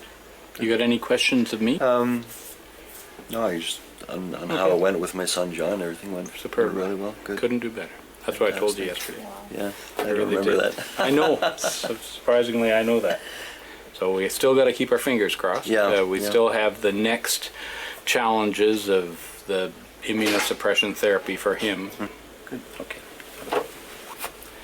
Good then. I'll go down and see. I'll go down and see John. Are you going down to see John now? Yeah, I'm going down. You got soup already? Wow, that's pretty special, Timmy. You look at your tummy? You can look. Come on. You won't be scared. Tummy sore. You have no pain? You have a little bit of pain? Yeah? And you were very brave having your operation, okay? Remember that was the deal we had, that I was going to do an operation and you'd be brave, and you were very, very brave. You really were. So I'm going to leave you folks together, okay?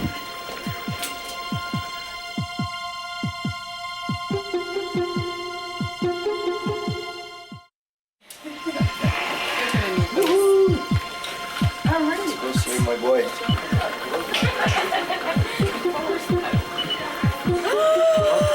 He's here. He's here to see you. Hi, John.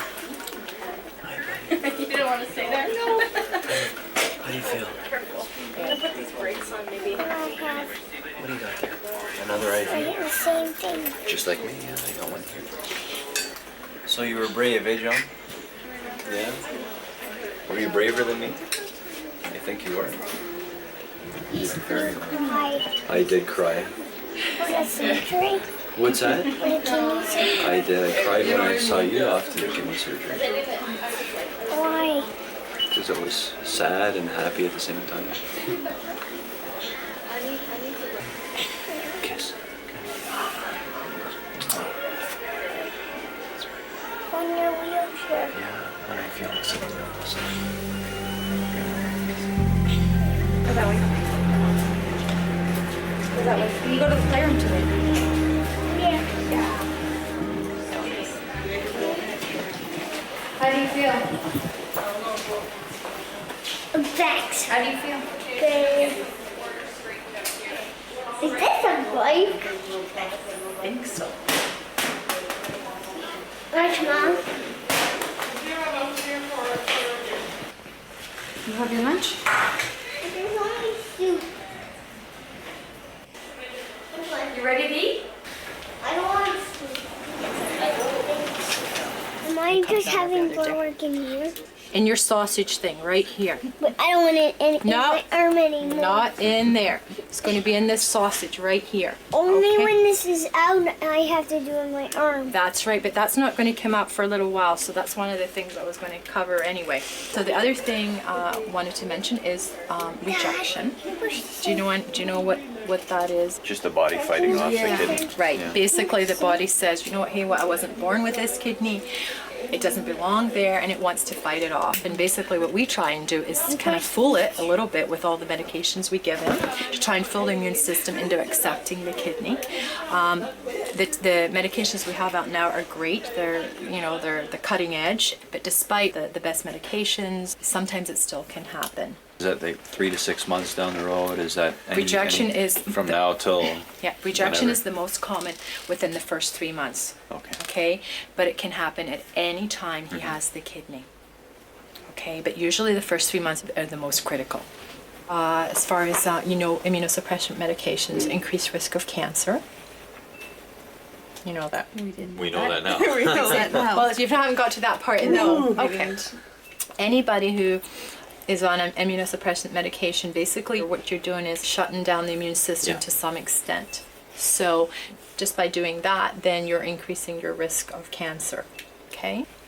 The first 3 months, these are like critical points to remember. If at any time he does get sick, so this is like when you're back in Brampton and he gets a flu or something, and he can't keep down his meds and fluids, then we would have to probably admit him for that. Okay. If we can manage him as an outpatient, trust me, we try and do that at all costs. But the key things, if he can't keep down fluids and he can't take his meds, he'll probably get admitted. Hydrate him and give it, and then give him the medication IV, because he'll need that. He can't survive without that.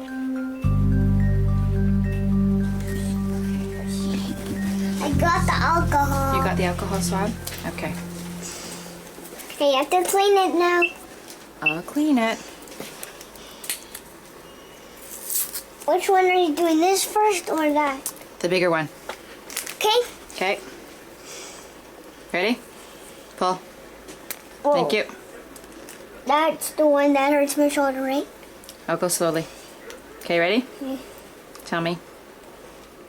How is it? Good. Am I hooked up still? Nope. No, you're free. Whoa, that's a big one, like the... Drink up, bud. This is my first one. No, this is your second.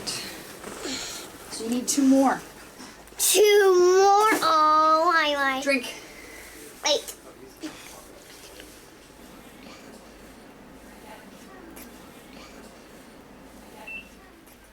Can you catch? Ah, right. Good catch. Like there's already a change in him. You can see his face already. Oh yeah. It's got some meat. Uh-huh. How's Dad? Fine. Uh-huh. They came yesterday and had dinner. Oh, did they? Okay. Yeah, Is he taking it a bit easy? Behaving himself? Yeah. So Yeah. far so good. He's been lying on the couch this morning. So this guy's doing great. Yeah. We have to kick you out soon. Yes. Yes. On Wednesday. On Wednesday? You figure that's when you're going home? No, tomorrow. Tomorrow. So when you get home, it takes a few days to get into the routine of figuring out what med to give when and how to fit it all into your life, how to make sure he gets all the fluids in. The first few days at home, there are some ups and downs and usually some oops, like, I forgot this one. I mean, you don't know what it's going to be like until you actually get home and try and figure out how do you get that 2.5 liters in and figure out all those meds and what do you do when he falls asleep. Well, normally and, he was yeah. fine with drinking. Now it's have another drink. Have another drink. First month and a half post-transplant is fairly intense. The reason that we monitor so closely at this stage is that we want to pick up if there is a rejection. Rejection doesn't mean the end of the kidney. If there is going to be a rejection, then we want to pick it up early so that we can treat it, so we can prevent damage from happening to the kidney.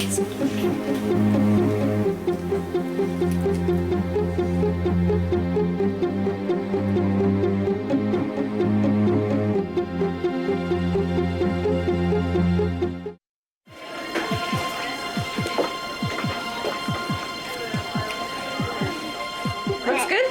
Yeah, but after we take the karate shoe, we're gonna put it right. We'll put it right underneath. Yeah. No problem. Okay. So, if this is a birthday present, get anything else on your birthday? It's a helmet. It's a helmet. I think it's a bicycle helmet. But it's a hockey helmet. It's a hockey helmet too. Okay, so how are you? Okay. Any special problems I need to know today? No. I think you're coming to clinic, so I'm supposed to know about problems. No. So you're perfectly fine? Yep. Has he been drinking okay? Yes. How much is he taking in? The 2 liters. The 2 liters. Or more. Hello. Yeah. He needs to do that with the warm weather, like days Yes. like today. Oh, He yeah, definitely we needs keep to on keep the up on clock. that. Do you have sunscreen? Yes. You put sunscreen too to go? No. When you go Yes. outside on your bicycle? Yes. You're gonna need sunscreen. Okay. He looks fine. His numbers are okay. So his numbers look good. His creatinine's 31. His urea's fine. So his numbers are all okay. Now I get to look at you. Okay. I'm looking at my bladder. Now I'm listening to your kidney. That's not my kidney. Yes, it is. Does it hurt? Yeah. Where does Cut. The cut. Yeah, when I touch the cut. It hurts there too? There too, there too? No, it hurts Oh, okay. over here and it goes over here. Okay, I'm done.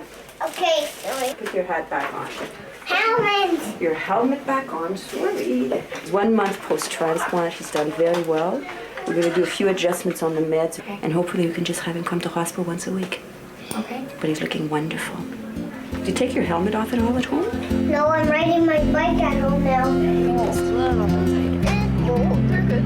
Perfect. Where's my leg? There's his helmet. By having the transplant, John is no longer suffering from the complications of kidney failure. Now, doctors must balance the risk of rejection against the side effects of his medications.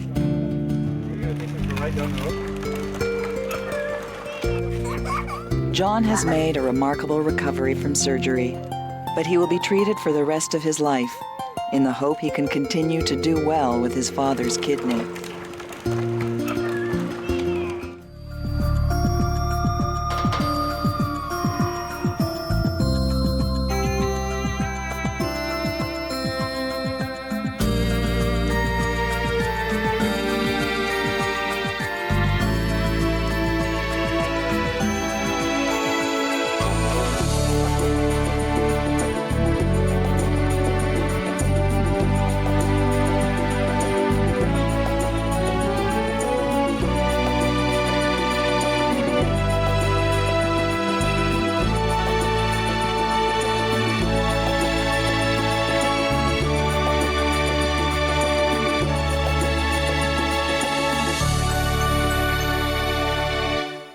The following events were recorded as they happened at the Hospital for Sick Children in Toronto.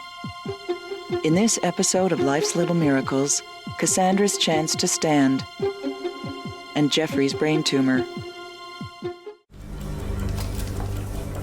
10 days ago, 15-year-old Jeffrey Shoddy began to suffer seizures. Jeffrey is a competitive BMX rider, but was forced to stop once the seizures began. A lot of the guys are Canadian BMX. The good one. It's a good one. The good ones are Canadian, eh? After a series of tests, doctors discovered a brain tumor. Today, Jeffrey will undergo surgery to have the tumor removed. The surgery is risky, but until the tumor can be examined, doctors will not know if it is a threat to Jeffrey's life. The CAT scan? Not the 3D ones or the new ones. You just saw the CAT scan. Hi. Hey, Jeffrey. How are you? Nice to see you. Good. Hi. Let me just start by summarizing that he presented to us with a first-time ever seizure, as you know. It's a very serious thing to watch and to look at, and we strongly feel the cause of his seizure is a growth that we've found on his CAT scan and his MRI scan that's just behind the ear, right here on the right-hand side. It's about the size of a golf ball. It's embedded. It's on the surface, of the brain. Just sort of resting on the surface? Well, Or- it starts at the surface of the brain, but it does go into a depth of about 1.5 centimeters, 2 centimeters into the brain substance itself. It looks like it has a lot of calcium on it, on the CT scan, suggesting it's been there for a while, but for some reason has just now started to cause his seizures. Yep.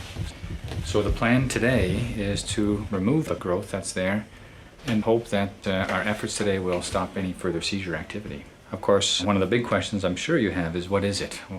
What is this thing that's been there? And we'll find out in part today, but it takes the pathologists about an extra 2 or 3 days to really let us know precisely what it is that we've removed. Jeffrey, how about you? All set to go ahead? Yeah. He just wants to do whatever it takes to get back on that bike.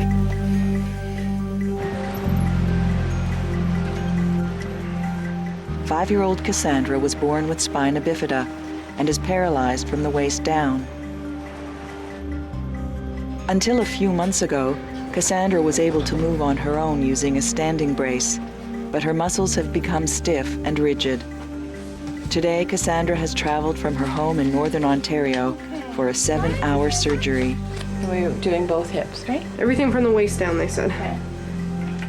Doctors hope by releasing tension in her muscles, Cassandra will once again be able to use her brace to stand. She knows why she's here today? Yeah. Okay, and she has no feeling from the waist down? No, the waist down, she doesn't. Are any of your teeth loose right now? Are they wiggly? Yeah, Are they? she's got Show one. me. Oh, you're gonna get rich. You have to put that under your pillow. Oh, yes. Okay, there you go. Let's see how big you are. Good girl. Yeah. There you are, 12.8 kilograms. Okay, Mom pick you up. And then we'll be ready to go, eh? Okay. Hi there. Hi. How are you doing? Oh, not too bad. Good. Hi, how are you? So just to briefly review, we're going to operate on both the hips to allow them to spread a little bit more, and both of the knees to allow them to be a little bit straighter. Okay. And the feet, which are kind of coming up in this position, I'll lengthen the tendons so they come into a flatter to the ground position. Okay. So that's what we're going to do today. Now afterwards, she'll be in cast below her knee. Then we get her back up in her parapodium about 3 weeks from now would be the hope. Okay. Okay, everything should be good enough by then. Yeah. It'll be nice to have looser legs. Yeah. 'Cause she finds it pretty hard right now to get around in that, so. Yeah, well, that's why we're here. Okay, Okay. good. Okay, we'll see you afterwards, okay? Yep. Great.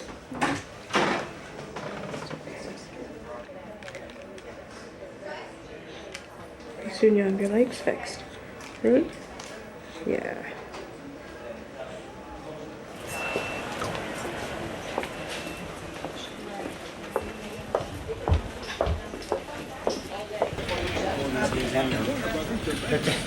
Oh, stop everything. We'll be operation for an hour. That's it. Then Do a few brain exercises before he goes in. this is his test. What operation, right?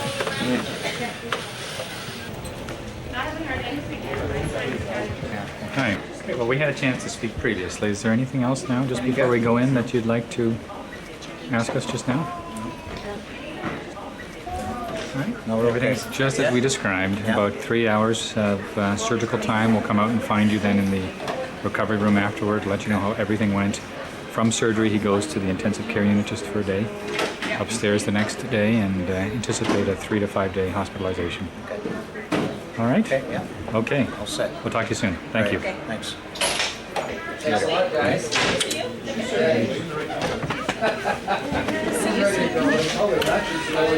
Don't have too many giggles, eh?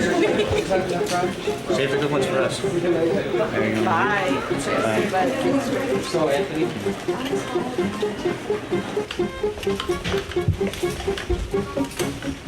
So Linda's going to take the two of you around to your waiting areas. Okay. You know, any more questions? You can ask. Everyone over here? You want to come with me? Where the doctor will come and see you, tell you how everything went.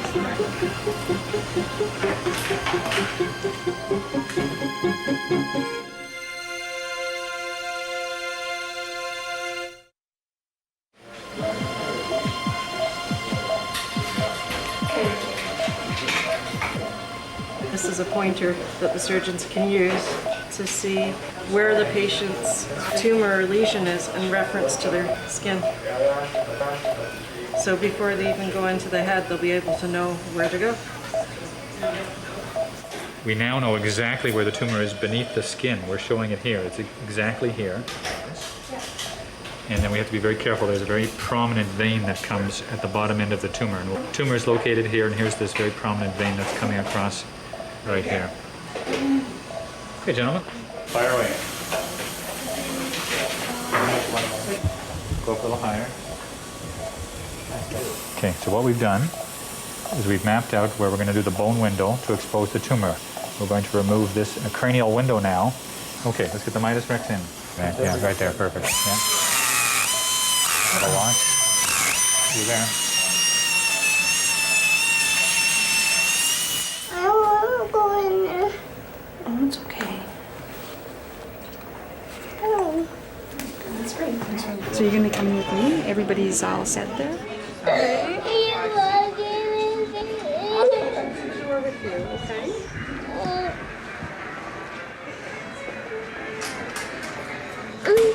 Then when you wake up, I can come in and see you, okay? Okay, sweetie. We'll see you when you wake up. We're just going to go around the corner. That's all we're going to do. Oh, come on. Yeah. See you later, Cass. Good girl. Honey.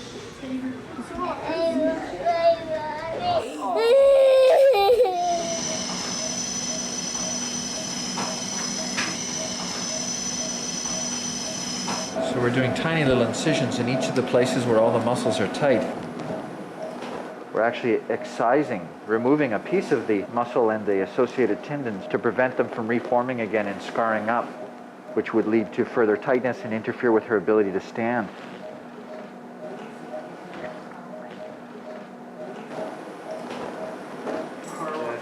The one finger test is she's just about perfectly straight, and just with a little tiny push, she's really straight.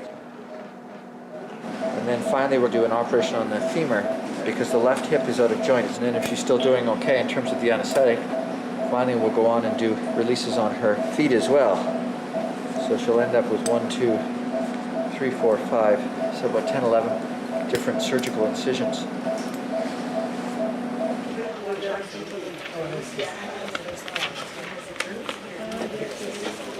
Hurry up and wait. Yeah, that's right. Irrigation, please. I'll pick up. And there's the dura of the brain. We still can't see the brain yet because we have the covering called the dura on top. Okay, let's open up. Start at the very top. Okay, now make sure you see. Make sure you see. Make sure that you stay on top of labia here. You gotta see labia. Take a bayonet and a patty. You don't want to stir up any bleeding here. So I think what we should do is open up across the vein and then head down towards the tumor. So give yourself a good margin above the vein. Yeah? Yeah. I think you're almost above it. You're almost on top of it. Here's another piece. Just watch your veins, guys. Yeah? I got the vein right here, okay? Be careful, I don't want it to tear. Very slow, but you're on this side. A little bit more. A little bit more. Yep. Careful, watch the veins.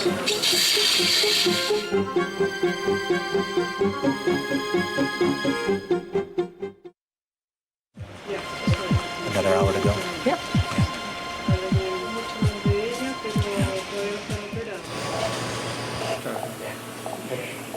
So the tumor has been removed now through a small incision in the brain that you see here. And you can see the cavity where the tumor was located. And we went to the depth of the tumor to remove it all completely.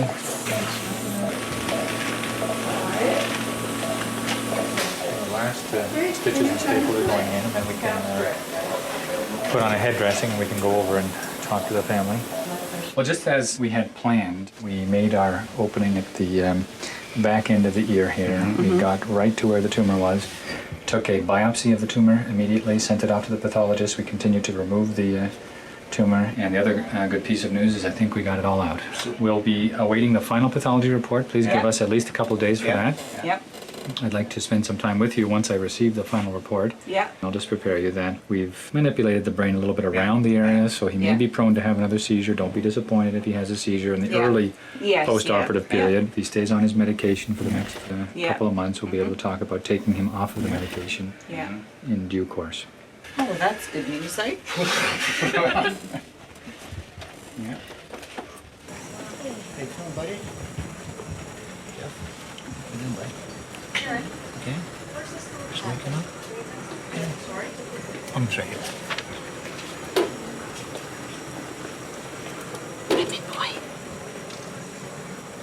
Yeah, there you go. I know somebody lives under those eyes, huh? Yeah, and I've just given him some morphine for pain. So I think in a couple of minutes for it Yes, to work. for it to work. So My head's hurting. I know, she just gave you some medicine, sweet. Just take a minute and it'll start working, Yeah. okay? Just takes a minute, then you'll be happy again. Yeah? So there'll be no bike riding today, right?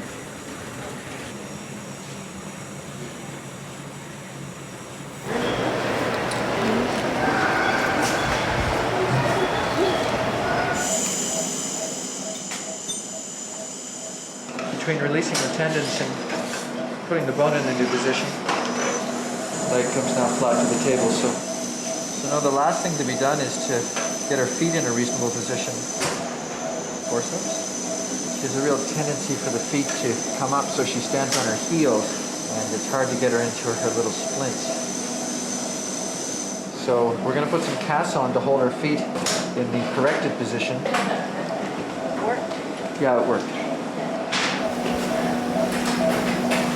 So she's got 2 pink casts on, that's what we heard. Pink was the color, okay. So you'll see that both of her legs spread just about to the bed. You know, the feet are in a good position, the knees are almost straight, and the hips will need a little bit of stretching, but I think you'll find her much looser and much easier to do everything with. And maybe she'll be taller now. Yeah, well, she was a little bit taller actually when we got her straightened out. And then we hope within 3 to 4 weeks from now she'll be upstanding again. Okay. That the bone, provided the bone is healed, okay. Find that different. She has been able to in a few months, so. Yeah. Yeah. Okay, good. So I'll probably see you tomorrow. Okay? Hey Jeffrey, how are you? Just a little beat right now. Well, sure. It was a big day yesterday. Yeah, good night though. Good. Yeah. Lots of hours of surgery, so don't Oh, yes. expect him to spring right out of bed today, right? Any seizures last night that I need to worry about? No. No. We're going to keep him on this medication, as you know, Yeah. for Yeah, for 2 several months. several months until we're really sure Yeah. that everything's okay. You'll probably be here throughout the weekend till Yeah. early next week. Yeah. And we'll try to get the We're pathology prepared report. for 7 days, so whatever happens better than that is a bonus. Okay. Then slowly but surely each of these lines Yes. will be coming out. Yeah. Okay, good. Okay, Jeffrey, nice to see you. Good news. Right, Thanks. take care. Okay, Thank you. Thanks. Okay.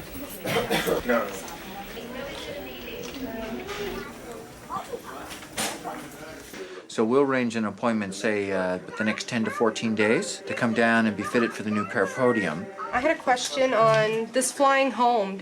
Do you agree with flying her to our hospital, or? I went down to the parking lot and looked at the car seat, and I thought she can't sit on that angle, so because it's so deep. Okay. So. That's fine.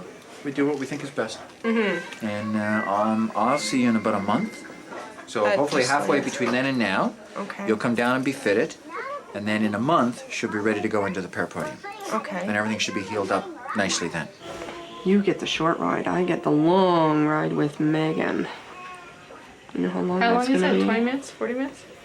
I think it's about 40 minutes flying. Jackie's gonna go with you out to the airport, okay? Yeah? Do I get a hug? Yeah?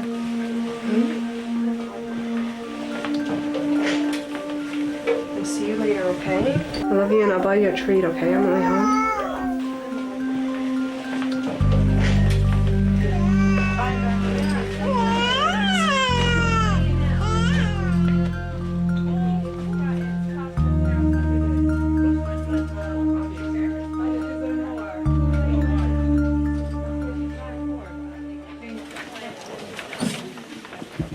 Jeffrey, how are you doing? The final pathology is not completely in yet. Everything looks good, like we had talked about before. But we'll wait for the final pathology, and we can get the staple here out of his forehead Oh, good. before he goes home. Perfect, because he That's really okay. wants it out. Yeah. Okay. Yeah. Alrighty. Okay, so all I'm gonna do is just, here's the little staple remover.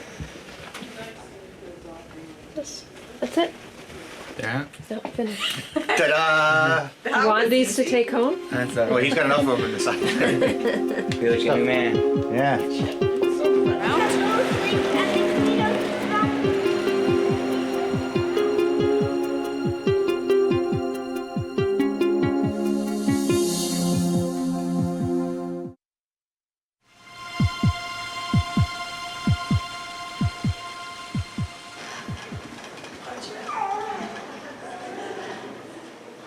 How are you doing? You okay? Yeah? Would you mind sitting up here for me? That's a girl. And I'll have a quick peek at your back since you're here. And that looks good. It comes nice and straight, and she's got really good range. yeah, she got really good Mom's good done a range. really good job. Yeah, Mom's done an incredible job. Now the feet really move nicely and flexibly. They come down into a nice position. The x-ray shows everything's fine, stay just the way it's supposed to. Well, as far as I'm concerned, this is as good as I would ever get it. So at this point, she can be standing. I found some shoes for you. They look like they almost glow in the dark. Mommy, why I got shoes? To go in your stander. Stand up. Okay, let's test this thing out.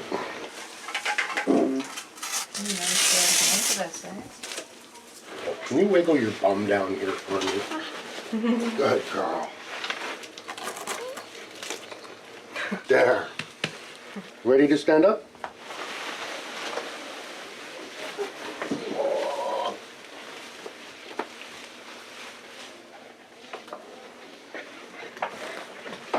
Hey. Now that looks pretty good. What do you think? It's okay? Do you want to take her by your hands? Hey. Pull. Come on, you know how.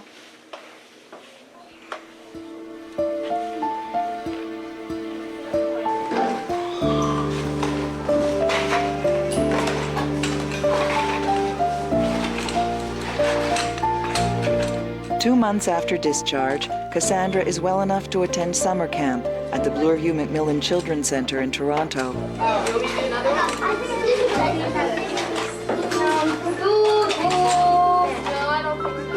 Cassandra's muscles are no longer stiff and rigid, and she is able to enjoy the freedom of using her standing brace once again.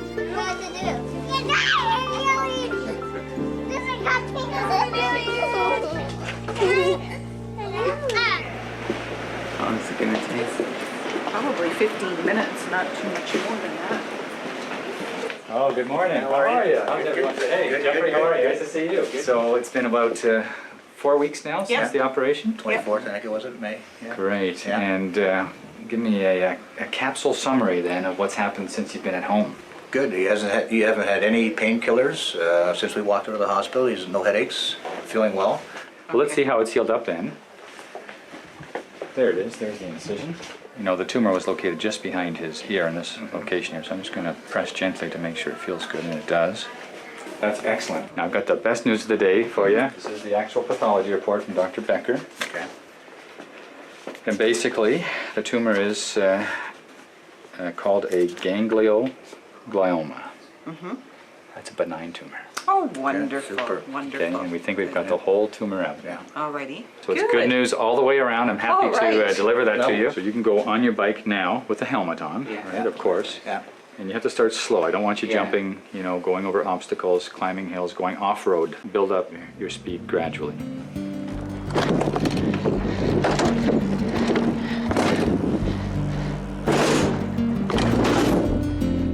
Now that Jeffrey's brain tumor has been removed, doctors are hopeful that he will no longer suffer from seizures. He's happy again, right?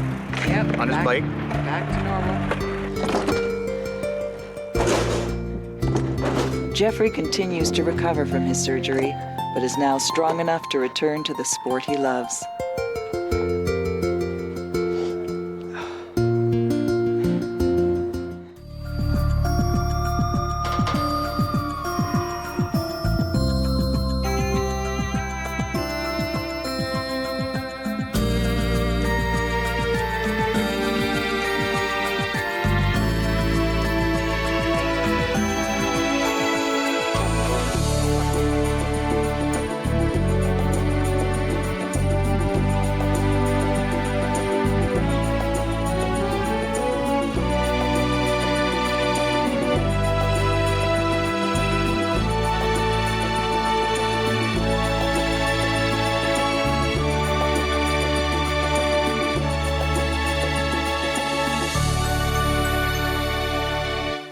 The following events were recorded as they happened at the Hospital for Sick Children in Toronto. In this episode of Life's Little Miracles, Liam's airway surgery.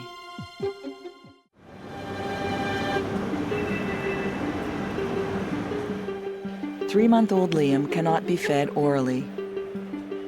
Food becomes lodged in his lungs, resulting in pneumonia. So I'm just going to get you to bring Liam over here. Oh, good.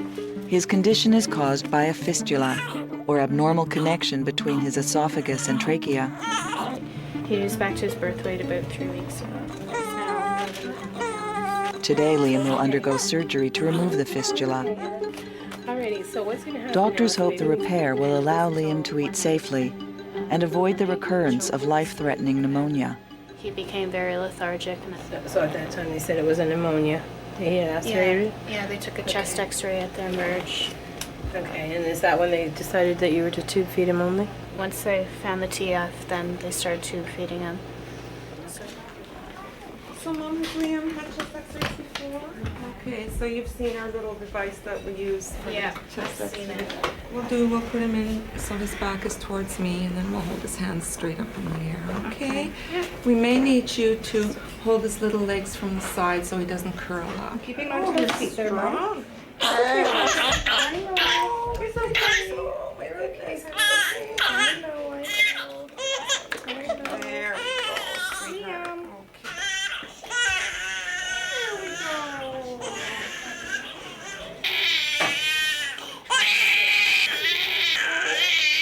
There we go.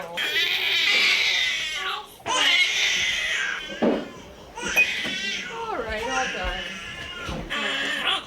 There we go. And here's Mom. So you can get him dressed and clothes will be ready in about 5 minutes.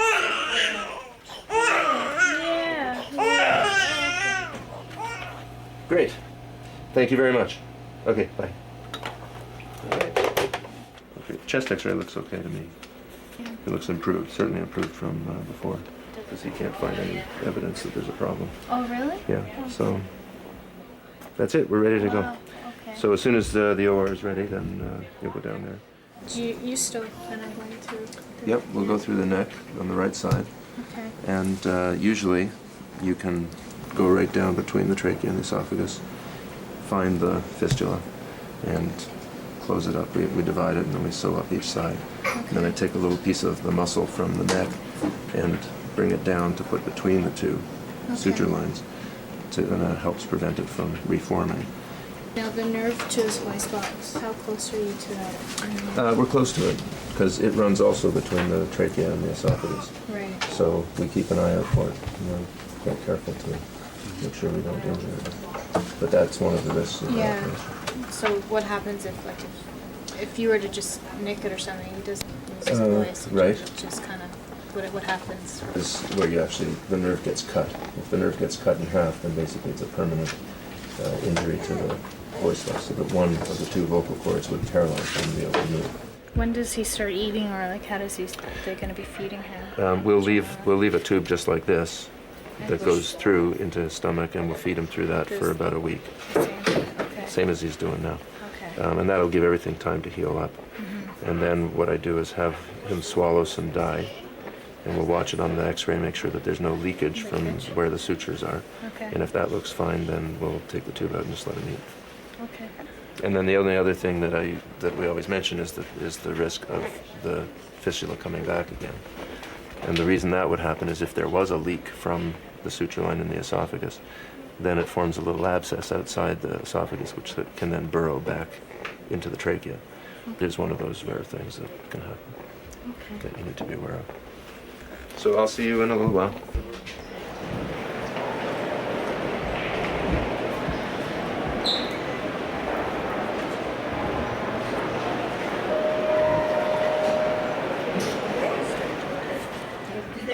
Did you have any questions for me? I already asked the anesthesiologist, so I'm pretty much okay other than take care of my son. I'll take very good care of him. Let me just call the room and see if they're ready for you. Excuse me.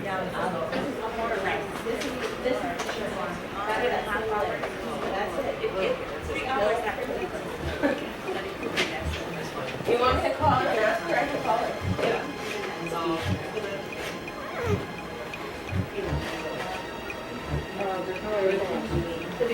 You have to go to the OR. That's your phone. Oh, sweetie.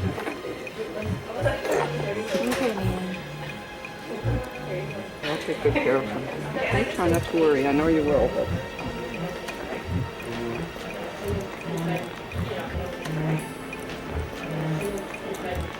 Okay, sweetie. And they would teach me.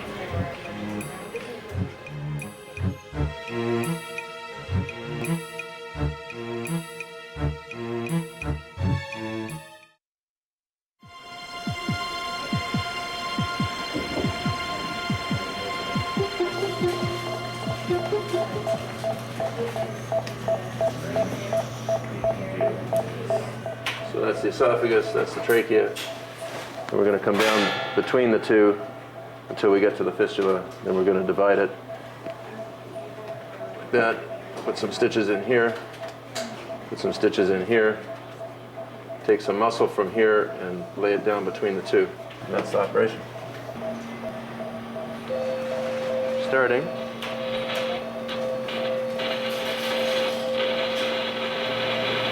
And we're going to go find the esophagus, identify and avoid the recurrent laryngeal nerve, which we see right there, which controls the vocal cords, so we want to make sure we don't hurt it.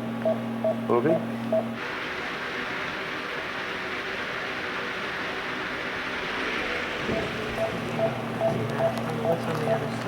There's, I think that's the fistula right there. Yeah, I see it. The big white thing.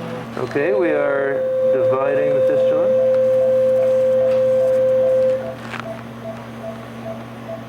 Can we have a little saline, please? And I'd like you to just give a couple of puffs. Give a couple of puffs of air, and we'll just make sure that there's no leak from this trachea. Yeah, that's good. There's no leak. There's no bubbles. Looks good. Okay. Very nice. Okay, and then put the stir strips this way. Okay, this is subcuticular. This is subcuticular and then some stir strips. Okay, thank you very much, sir. Thank you. That's good. Everything's fine. We're all done. It went very smoothly, no problems. You know, the thing that connects the two, the esophagus and the trachea, we just cut it in half and then sewed up the little hole in the trachea and sewed up the little hole in the esophagus. And took a little piece of muscle from the inside of the neck and put it between the two. Just in case there is a small leak from one or the other, it should keep them apart and prevent it from recurring. If there's any weakness of his vocal cord, it'll just be because of some stretching. But I don't really expect that to be a problem either. So what happens now? Will he be in the critical care unit? They're waking him up. They haven't got the breathing tube out yet, but their intention is to take it out. Okay. And if it comes out, then he'll go to recovery room. Usually spend 3 or 4 hours there. And then he'll go to the ICU overnight. So in a couple of days, he'll probably go home. Wow. So then it's just a matter of just going on regular life then? Yep. He just starts eating? Yep. Wow. Okay. Yep. Thank you. Okay, you're welcome. See you later. Bye. Hi, Mom. He's wonderful. It went amazing. He's really good. They just finished the surgery now, and we haven't seen him yet, but we're just waiting to see him. I don't know. He stays in the critical care unit for a couple days, I think. Okay, bye. Oh, Is she relieved now? she's relieved. I'm so shaky I can't even think. My mind's like in heaven. Oh my gosh.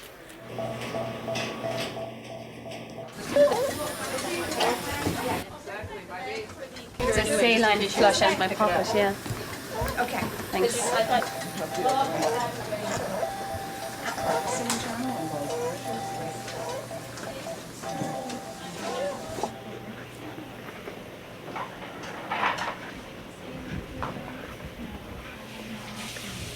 The tube's near to you then? Yeah. Yeah, my understanding he was a bit stridorous. He was sort of collapsing his airway, and that's why Yeah. they put the tube in. So how long do you think he'll be in here? Well, as long as he has the tube, number one, the ventilator. See how he does, as long as it's all up to him.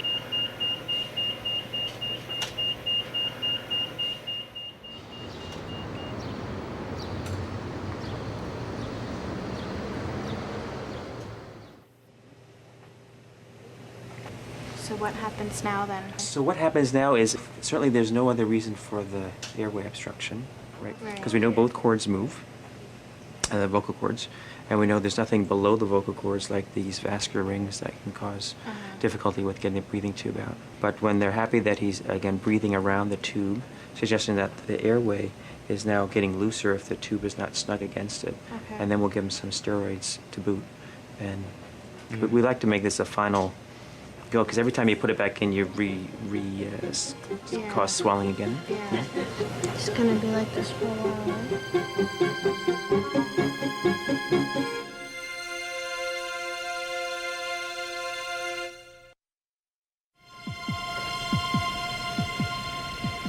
So I just wanted to update you a little bit. There is 3 possible problems in the upper part of his breathing tube, and the first is swelling. So he's on the steroid treatment for that, okay? And although that didn't help the last time, hopefully if that's a problem it would help this time. The second is the vocal cords themselves, and there's some evidence that they were weak. And then the third thing is floppiness of the trachea, or the windpipe in the trachea, exactly. And ironically, when you have that problem, whenever you get into breathing difficulty, the harder the baby tries to breathe, the more the trachea closes in, so it sort of gets like a vicious circle. We all think that we'd wean the breathing machine slowly over the weekend, okay, and then just take the breathing tube out on Monday, okay? Have you guys discussed what would happen if he did fail? Like, what would the next step be for him? Yeah, for sure. The next step, if he failed, would be to put the breathing tube back in. And we would leave it in and basically sit tight for several days, check out these diaphragms, and perhaps go to the operating room with Dr. Forte's team and look down under anesthesia and see if there's anything else there that has been missed. I never thought I'd want to hear him cry so much in all my life. You know, like, you don't realize how much.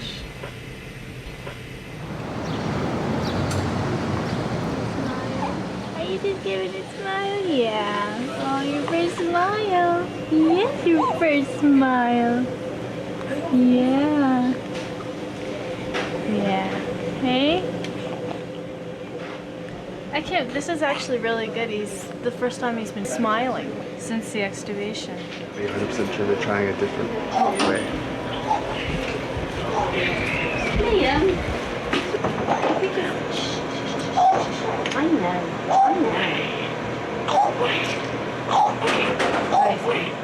Give him another swallow, please. Okay, mag up on it and take a real image. Do you see the fish a little better? Yeah, turn him a little bit more towards supine. Yeah, how's it look? Oh, hey, Dr. Lang. I think we saw a fish. It's going to be around here, but we showed it better. And you can actually see, like, on the video we'll be able to see it. There was one little spot there that... Well, it's not good news or bad news. It's actually a little unclear. There was a couple of times where the dye that he was swallowing appeared in his trachea, and it was unclear whether that was kind of spilling over the top as he swallowed, in other words, kind of going down the wrong way, or whether there was another fistula or a recurrence of the fistula from the esophagus into the trachea. So as we were doing the swallowing study, it really was not that clear, and I just could not see any leak in the esophagus at all. But there was one little time during that study when there was a little bit of stuff in the trachea as well, but it could have come over the top and gone into his trachea. So I don't think that there's any recurrence there, but we're not 100% sure. So what we'd like to do is try feeding him and see how he does. If he does fine, then I don't see any point in doing any more tests and things if he's doing fine. I hope it's everything. So we'll just see how he does. Right now he's breathing really slowly. He's very calm. Are you all right? I'm nervous. If he actually does well, I think I'm It's the first time, so the first time the kids don't always do that well because it's their very first time in a while. Right. Let them feel the nipple. Come here, honey bun. Do you want to do a little suck? Hey? Oh dear. You want me to actually do this? Hey? Yeah. Yeah. Okay. Ready? Come on.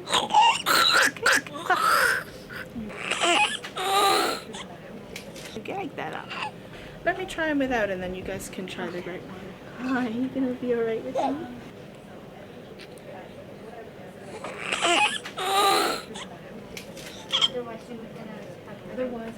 No, he's telling us he's not ready yet, but it's been a long time, so we'll work at it gradually. Because he's telling us it's so clear that he doesn't want to do it today. So we'll do step by step. There you are. How are you? So, what's happening when they try and feed him? It was a different OT yesterday, but she said she thinks that he aspirated. Yesterday, he didn't choke at all. He just kind of swallowed it, and then all of a sudden he sounded very congested. Let's take a worst case scenario that we do think that there's, let's say we do think that there's a recurrent fistula. Okay. The two choices of dealing with that are to do another operation and fix it again. Because frankly, I don't really want to do another operation in there unless we absolutely have to. Because I think it's just safer for him not to have another anesthetic unless we absolutely need to. Sometimes kids who have problems with their swallowing have more trouble with really thin stuff, and they can do okay with thicker stuff. So in that situation, what we'll often do is just thicken up their feeds. And that may be a way of getting around it.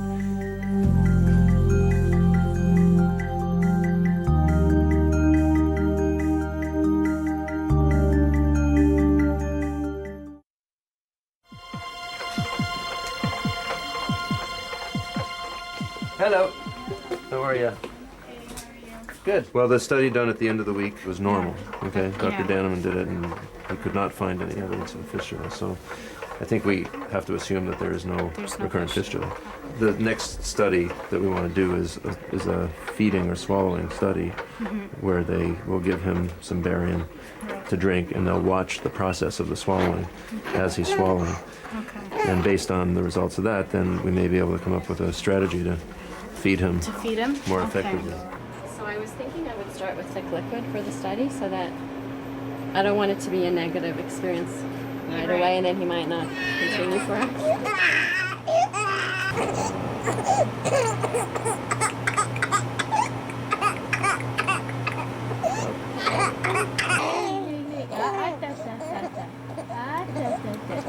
want to try and give him this, and then we'll try to slip a teaspoonful in and put it back in. Sure. You take some? Are you gonna eat it? Are you gonna take your soup? You want some of this? You want some of this? Yum, yum, yum. Yes, yum, yum, yum. What's that? What's that? What's that yummy stuff? What's that yummy stuff? Good. More just to see bigger swallows. Just do small little swallows. Yum. Yum. Yeah. Don't see any aspiration. Yeah.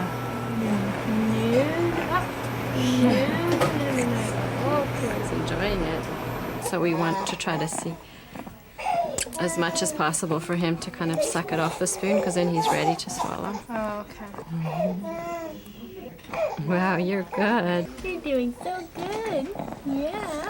You are. You're messy mom. He's too cute.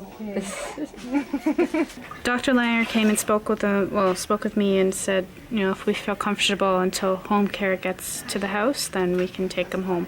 But they're going to give us all the supplies and everything. But if we feel comfortable, then we get to go home. Here. Good luck with everything. Thank you so much. No problem. Bye, Liam. Bye. Bye. Take care. Say hello. Hello. Hello. How are you? Pretty good. He's huge. He's big. He's heavy. He's a huge boy. So where are we at with him? He started taking the bottle. So he'll take usually about 40 cc's, and then he stops. He doesn't want it. And then that's when I'll give him the spoon. Is he coughing and choking when he swallows? No. So all that kind of trouble he was having originally is It's gone. better now? Yeah. Well, I think a lot of this is probably just behavioral stuff, Yeah, that's it. And eventually they get better from that. Yeah. I'm pleased that he's not coughing and choking. It sounds to me like his swallowing mechanism is better. Yeah. And he's certainly well nourished. I mean, he looks great. I mean, he has no oral aversion, that's for sure. Okay, thank you. Take care. Bye, Dr. Meyer. Yeah.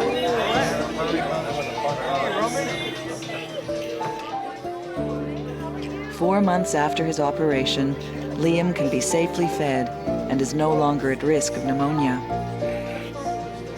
See how well he's doing? Remember in the hospital, how he was? Liam is a growing, healthy baby and continues to develop well.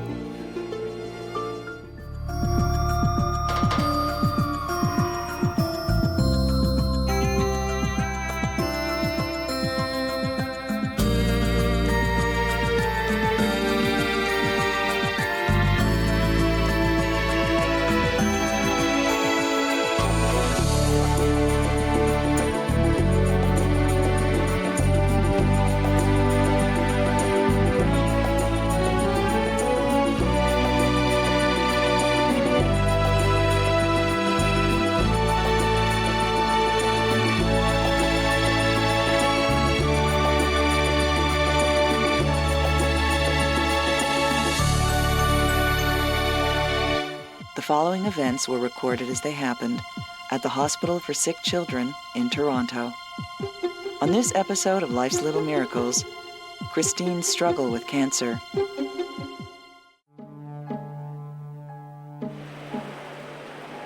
Seven-year-old Christine lives in Manitoba and has been battling neuroblastoma, a cancer that spread throughout her body, for the past 3 years.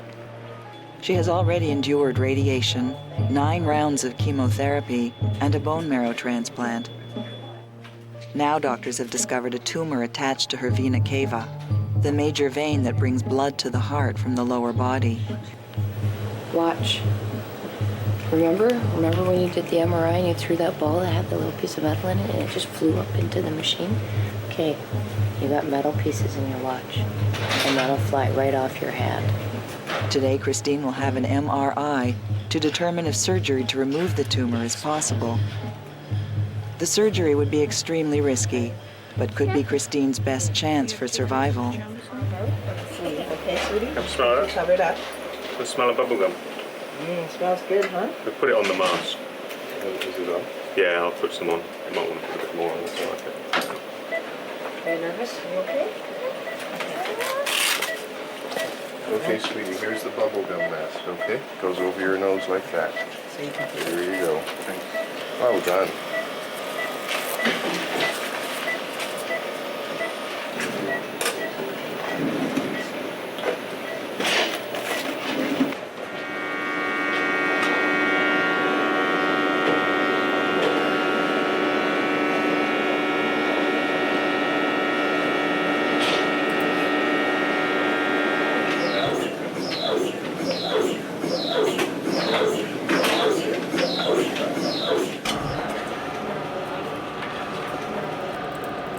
You can see it quite well on this.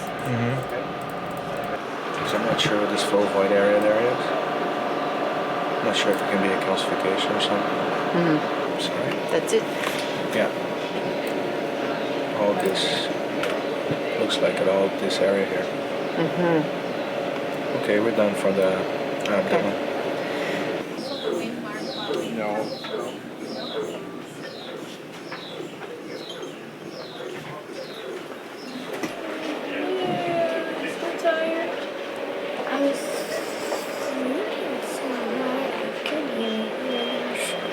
Well, that's why we gave you the bubblegum mask, so that you didn't have to lie there. Your eyes were open, but you were out. Why wasn't? Yes, you were. You had a goofy grin on your face, too. Do you want to try and sit up?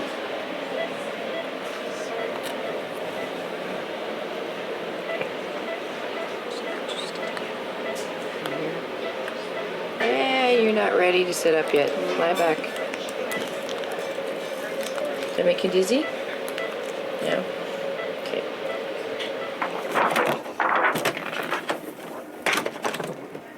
So just to review, this is a 7-year-old girl with stage 4 neuroblastoma who's gotten all therapy you can imagine and has now been felt to have a limited disease just in her abdomen.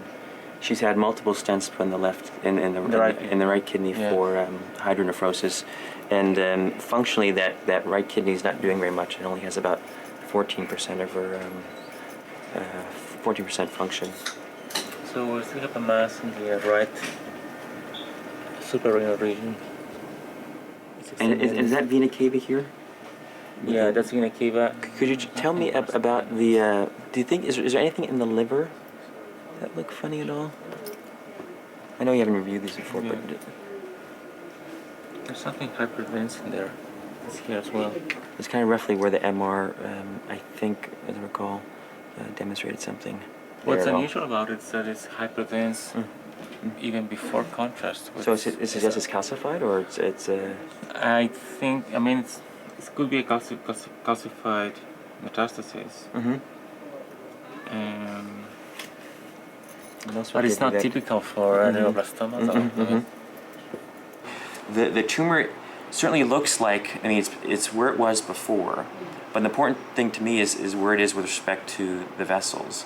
It certainly seems to be attached to the inferior vena cava, but as best as we can tell, it's not wrapping around it, so it's stuck to it on one side. This is the vena cava here, and this is the tumor coming up to it.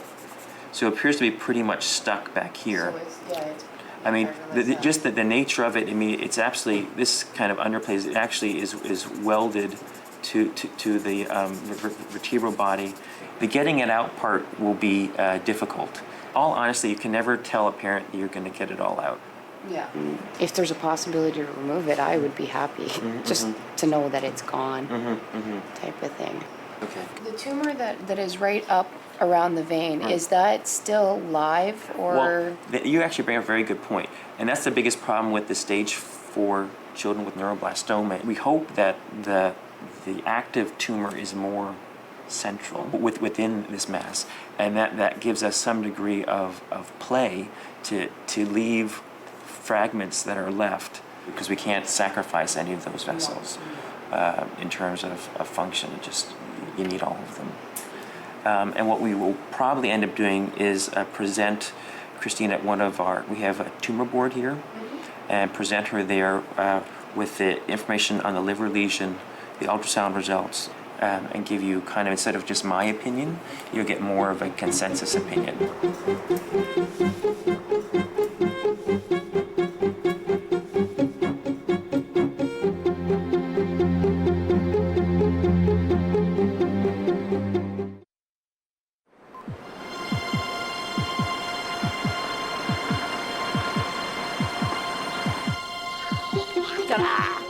There. Okay, just wait. Let's get the luggage. Okay. Go on. What are you guys doing? Checking out the little ants. The people that look like ants. Want to see?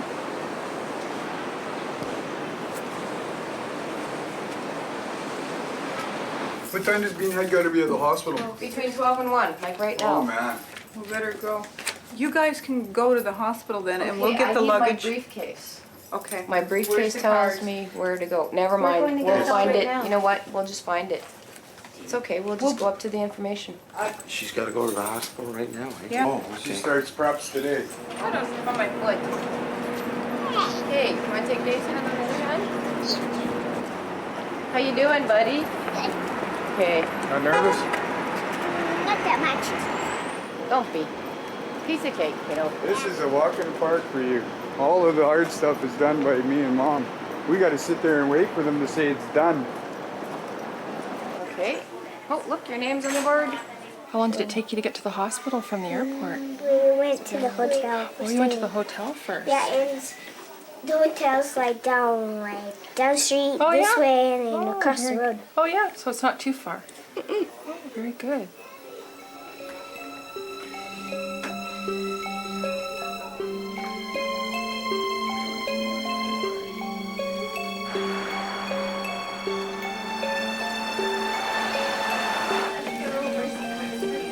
I just wanted to review everything with you one more time. We're going to try and take out the tumor primarily without taking out any piece of her inferior vena cava.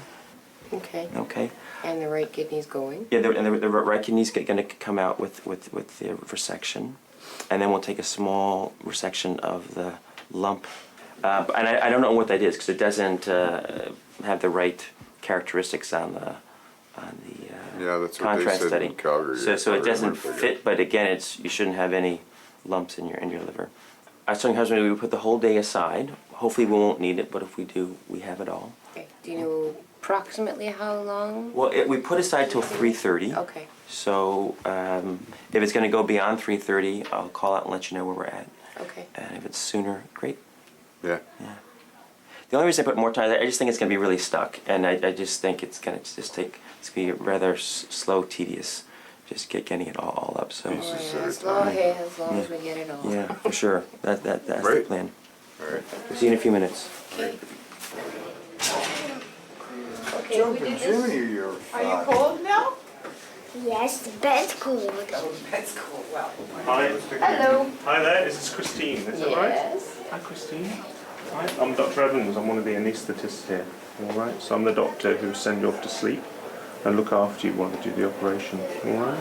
Have you ever had any operations before? You had one quite recently, did you? All right. How was that? How was the sleep? Was it all right? You didn't remember anything about it? Are you sleepy now? You're yawning there, aren't you? I woke up a little while ago. Oh dear, so did I. Okay, and because you've already got the IV in, what we're going to do is just give some medicine through the IV, through this tubing, and that will drift you off to sleep. Okay? Well, if you want a mask, we can give you a little mask to breathe. We can make it fruit flavoured if you've got... Do you want a mask? It's up to you. Yes, please. Yeah, okay, well we can do a little bit of both. You can have the mask to breathe. What was the favourite flavour? We've got orange, watermelon, strawberry, bubblegum. Bubblegum. You like bubblegum? Alright, I'll have bubblegum then. Have you got any questions? No? Are you ready for this? Pretty cool. Okay, this is the consent form for Christine. Just read through it. Resection of intradermal tumor, resection of right kidney, resection of liver mass, possible inferior vena cava repair. So I say we'll give you some updates as we're going along, and we'll take very good care of her, and we'll see you at the end of the day. Awesome. Okay, good. See you later. Yep. Good luck. Yep, thank you. Hope so. It's a gown. Is it the gown? Did they spell your name right? Yep. Christine, are you going to bring your bear in? There. Yeah. Is this the end of the line for us, or? Nope, you guys we can go towards the doors.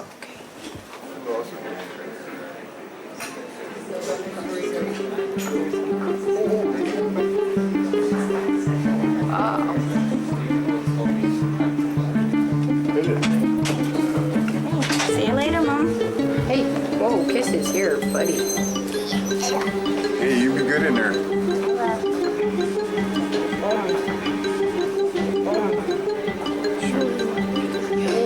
Good dreams, babe.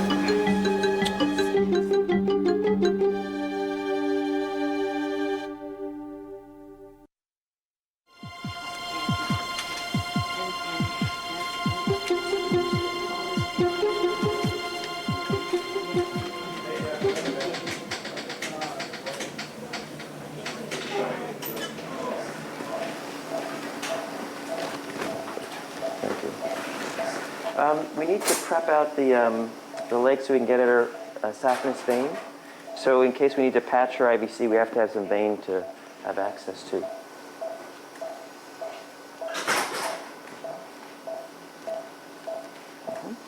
I think we have to go across at least because I want to get the liver all mobilized up because the lesion in the right upper lobe, almost the diaphragm here that we need to see. So we need to mobilize that. Because I think we need to get control of the cava because I think as we try to peel it off, we're going to be making holes in it. Say when on here.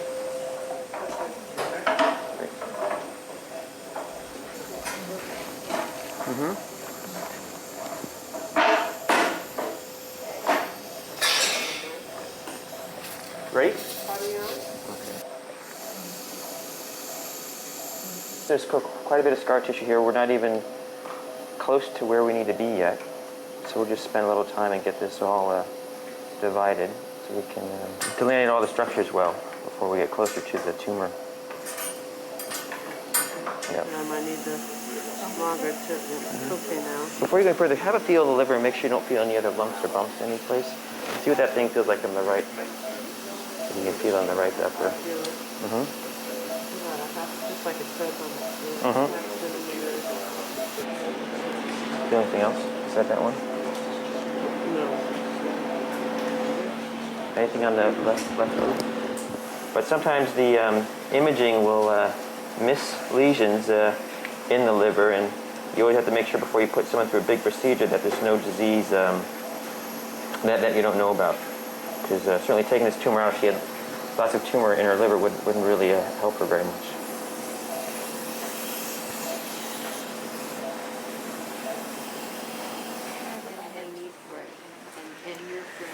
Oh. Soon. T-minus 5 hours and counting. Oh. Give or take. Give or take. I'm gonna fall asleep and just see how many hours can tick by. Yeah. So there are no lesions in the liver other than that one we saw, so we can go ahead. If she had lots of lesions in her liver, we wouldn't carry on. So it's a good first step here. That's kidney. This is going to be all tumor here. Okay, so now we have the tumor. All the vessels have been pretty much all of them exposed. So we're going to start going up the edge of the inferior vena cava on the right side. And we'll start with taking out, we'll kind of take the tumor as it comes and take out the kidney. And then we'll see where we're at. If we can just get one area above it, we'll be all set. We have to get above it, otherwise it's going to bleed like stink. The hardest part is just, if we get above the IVC but below the hepatic veins, then we can just clamp the whole thing and just come across it very quickly and not have to worry about a lot of bleeding. That's kidney. This is going to be all tumor here. So we got above the vena cava sleeve and below the liver, so worst comes to worst, we may just clamp off the blood return from the kidney. Now we're going to try and do the hard part. I guess. How's things going? She's doing great. Yeah. She's doing great. Everything's going well? Yeah, the anesthetist going beautifully. Dr. Gerso seems very happy. Yeah. With how things are going, and they're just taking their time and doing a good job. Good. Questions, guys? No, our question was, how are things going? Yeah, she's doing beautifully. It looks like things are going to probably take the good part of the day. Yeah. So We've been a team since the beginning, so we don't keep. How old are the other kids? Nick is 13 and Katie's 4. Okay. Yeah. See, Katie's the one most nervous because she had a brain tumor removed last year. And they took out a quarter of her brain, so she knows all about the surgery thing, and she was like, "Oh, you'll be okay, Christine, you'll be okay." Oh man, what you guys have been through. Can I ask you a really warped question? Sure. Is there a possibility of seeing the tumor? That's the first in my career, but let me ask him. Yeah. If you want to see it, we'll do our best to. I'm just curious to see what we've been fighting just with. makes it real, eh? Yeah. Sure. Okay. Let me see if I can swing that for you. I'm happy to do that. Okay. Great.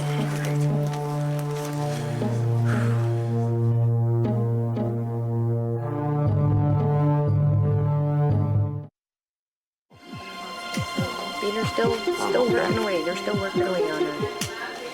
Whatever you want to do. She's doing awesome. Let's do that. Because there's a teriyaki place in there. And tell me when are they going to stop? Oh, it'll be still a while yet, sweetie. She's sleeping now. She's not feeling anything, don't worry. Going great.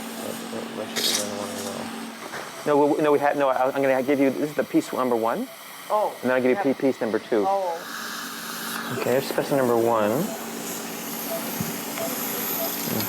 Kidney, right kidney and tumor.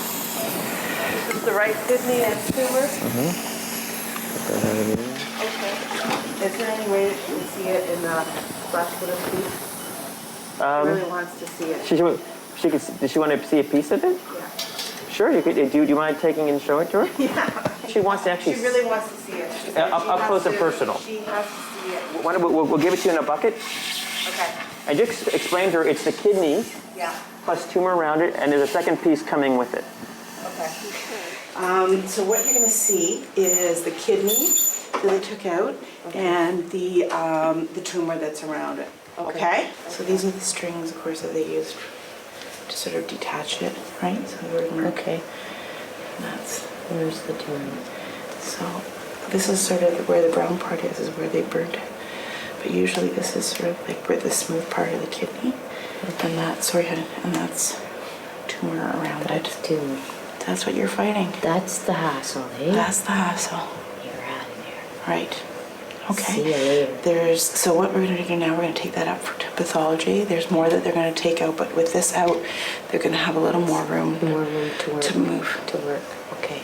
Okay. Good. Okay. So that's it. So we're going to send it up to pathology. Any questions? No. So it should be much better That's without the thorn in our sides for us Exactly. right here. Exactly. Good. Okay. It makes me really happy. Yeah. It does. Good. Okay. Well, I'm glad we were able to do that for you. Right on.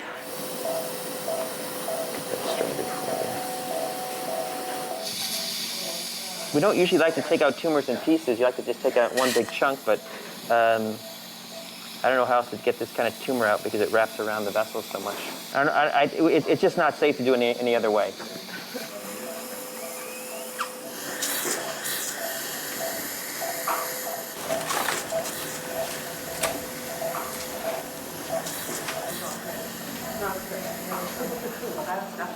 I think this is the hard part where we're stuck. Christine has been in surgery for 7 hours. Doctors now face the difficult challenge of removing remaining tumor attached to her vena cava. Really stuck there. Not giving much of a break here. Damage to the vena cava could be fatal.